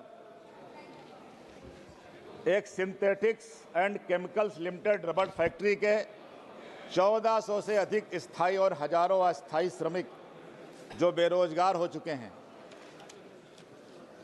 फैक्ट्री बंद है और लगभग 1432 कर्मचारियों की देनदारियों का मामला भी लंबित है। मान्यवर, बेरोजगारी और आर्थिक बदहाली के कारण इन परिवारों पर जीवन यापन का गहरा संकट लगातार बना हुआ है। फैक्ट्री प्रबंधन ने बकाया वेतन और अन्य देयों का समुचित भुगतान नहीं किया। सरकार की उदासीनता के कारण ये परिवार भूखों मरने पर मजबूर हैं। सरकार इन श्रमिकों के भुगतान की व्यवस्था भी अगर इस अनुपूरक में करती तो शायद उन परिवारों का भी कुछ भला हो जाता। लेकिन मान्यवर सरकार ने उनकी तरफ ध्यान ही नहीं दिया। मान्यवर अनुपूरक बजट आता है, मुख्य बजट आता है और हम सब लोग यहाँ 543 लोग चुन के आते हैं। मान्यवर हम लोग अपने क्षेत्र में जब जाते हैं तो जनता हर तरफ विकास की बात करती है, क्योंकि एक यहाँ से नारा दिया जा रहा है विकसित भारत का नारा, और हम लोग खास करके जो मेरा आंवला क्षेत्र है, मैं ग्रामीण अंचल से आता हूँ। ग्रामीण क्षेत्रों में आज भी रास्ते अच्छे नहीं हैं, सड़कें अच्छी नहीं हैं, पीने की पानी की व्यवस्था अच्छी नहीं है, स्वास्थ्य सेवाएं अच्छी नहीं हैं। मान्यवर जब हम लोग जाते हैं तो लोगों की अपेक्षा रहती है कि वो हमसे कुछ विकास की बात करते हैं, कुछ उम्मीद करते हैं। लेकिन मान्यवर सरकार ने जब केंद्रीय सरकार को खर्च करने का बजट कम लगा तो सरकार ने अनुपूरक की मांग कर ली। लेकिन मान्यवर हम सांसदगण जिनको बहुत कम सांसद निधि दी जाती है 5 करोड़ की, आप कृपया कंक्लूड। जब हमारे पास विकास की कमी आए या हम लोग नहीं काम कर पाते तो हम किससे पैसा मांगे।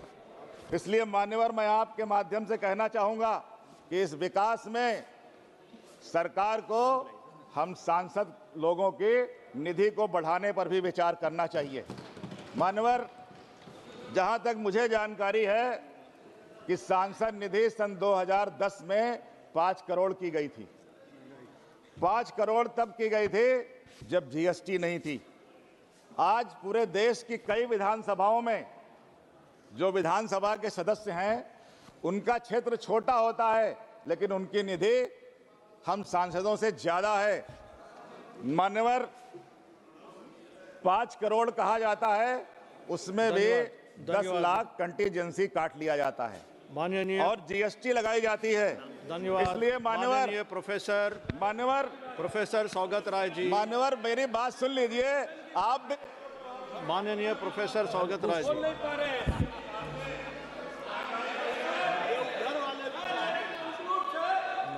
मान्यवर कंक्लूड कर रहा हूं बस थोड़ा। मान्यवर 2010 के मुकाबले महंगाई बढ़ी है, आबादी बढ़ी है, मतदाता भी बढ़े हैं, लेकिन सांसद निधि बढ़ाने पे विचार नहीं हुआ। ऐसा लगता है कि भाजपा सरकार विकास नहीं कराना चाहती, और अगर विकास कराना चाहती है तो इस सांसद निधि को बढ़ाया जाए, जिससे कि लोगों के हम लोग छोटे छोटे काम कर सकें। मान्यवर सभापति महोदय, मैं अंत में प्रोफेसर सौगत राय जी, यस।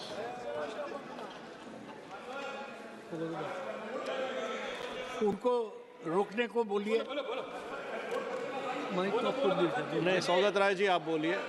नहीं आपको 3 बार एक्सटेंशन दे चुके हैं सर। आप 20 सेकंड में रखिए, आप 20 सेकंड में रखिए। यस सौगत राय जी आप बैठ जाइए। 20 सेकंड्स प्लीज। मान्यवर सभापति महोदय, जो प्राथमिकताएं हैं वो तो गड़बड़ लग रही हैं।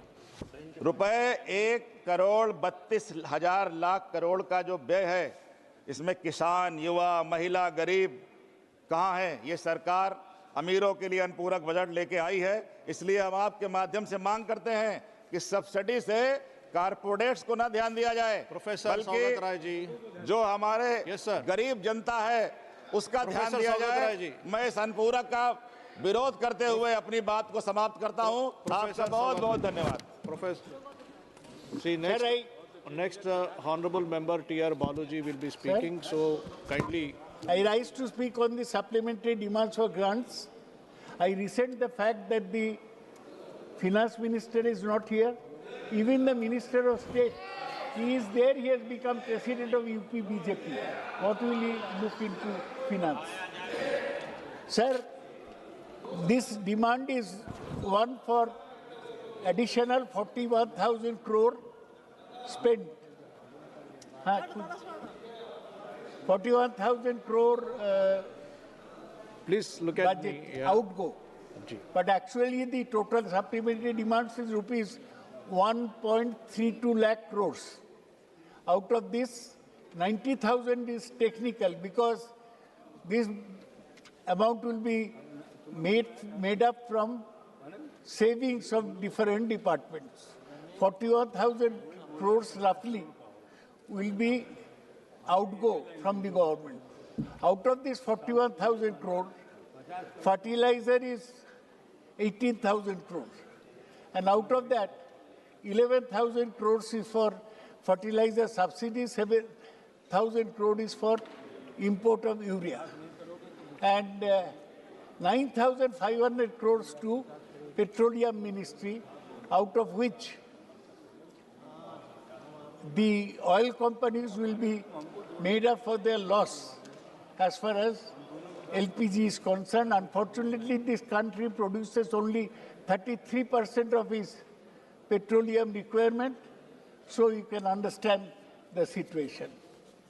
Now, I would say that the finance minister has tried to do a reasonable job in the sense that only 4.4% is the fiscal deficit target we shall be able to meet this year. So even though the finance minister does not have a finance background, she has worked hard, I must say. But there are severe fault lines in the supplementary demands. What are the fault lines? Urea is in crisis. Farmers are lining up every day from the morning to get urea. Urea is being sold in black market. The government is doing nothing about that. Our production will be hit because of lack of urea. So second thing I want to mention is that oil marketing company, they want to be fully compensated for their loss in supplying LPG. So we may be in for another LPG subsidy, LPG price rise. I would urge the government that let them give more money, but not increase the price of LPG. Now, I was saying that there are some fault lines in this whole budget. Why? Because even though we are controlling this thing, another is Vodafone. Vodafone government is considering relief for the financially stretched telco. So I would like to know whether government will actually give the answer.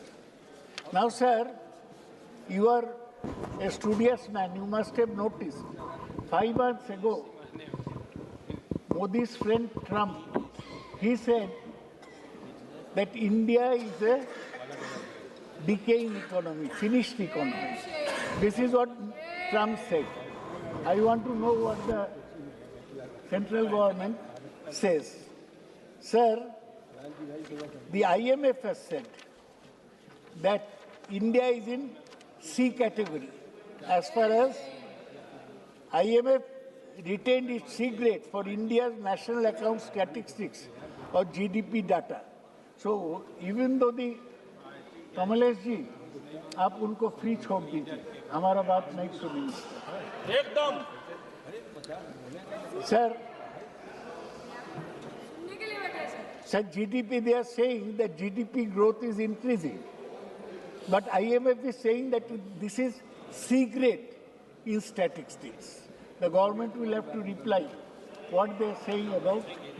Sir, everybody will congratulate you for your election, but you listen to me. Sir, the other point I want to say is that where we are terrible is the rise in the fall of rupee. Rupee against dollar became 89.46 against the dollar from 89.12 against the euro. Our currency has fallen against all other major currencies, more against euro and also against the dollar. So we are in a very bad situation. All imports, including petroleum imports, will cost more. This is very bad. So we have to reply to Trump that we are not a dead economy. He said it on record that India is a dead economy. That's why you are not in a hurry to have a trade pact with India. IMF has given them a C grade. So we should be very concerned about all this. And you know, sir, we were discussing education a little while ago. India's rank in the Human Development Index is United Nations, UNDP, is 130. We are 130th country in the name of Human Development Index. That is on health, education and other matters. What has the government to answer about that? I don't want to speak for a long time. Since Prameya Mondal will speak on our party. Sir, I want to pose one question. Why is the finance minister depriving West Bengal in the matter of MG-NREG? This year, the NREGA dues to West Bengal was 7,000 crores. For the last 2 years, it's 52,000 crores. And total dues of West Bengal is 2 lakh crores. So why West Bengal is being deprived? You think we shall be kept down forever? No. We have already protested. We shall continue to protest. There are some people who are inimical to West Bengal, like Shukanto Mojumdar. They don't want West Bengal to get money. But in spite of everything, we shall give poor people their sustenance and we shall win the elections in 2026. That's why supplementary demands is an essential part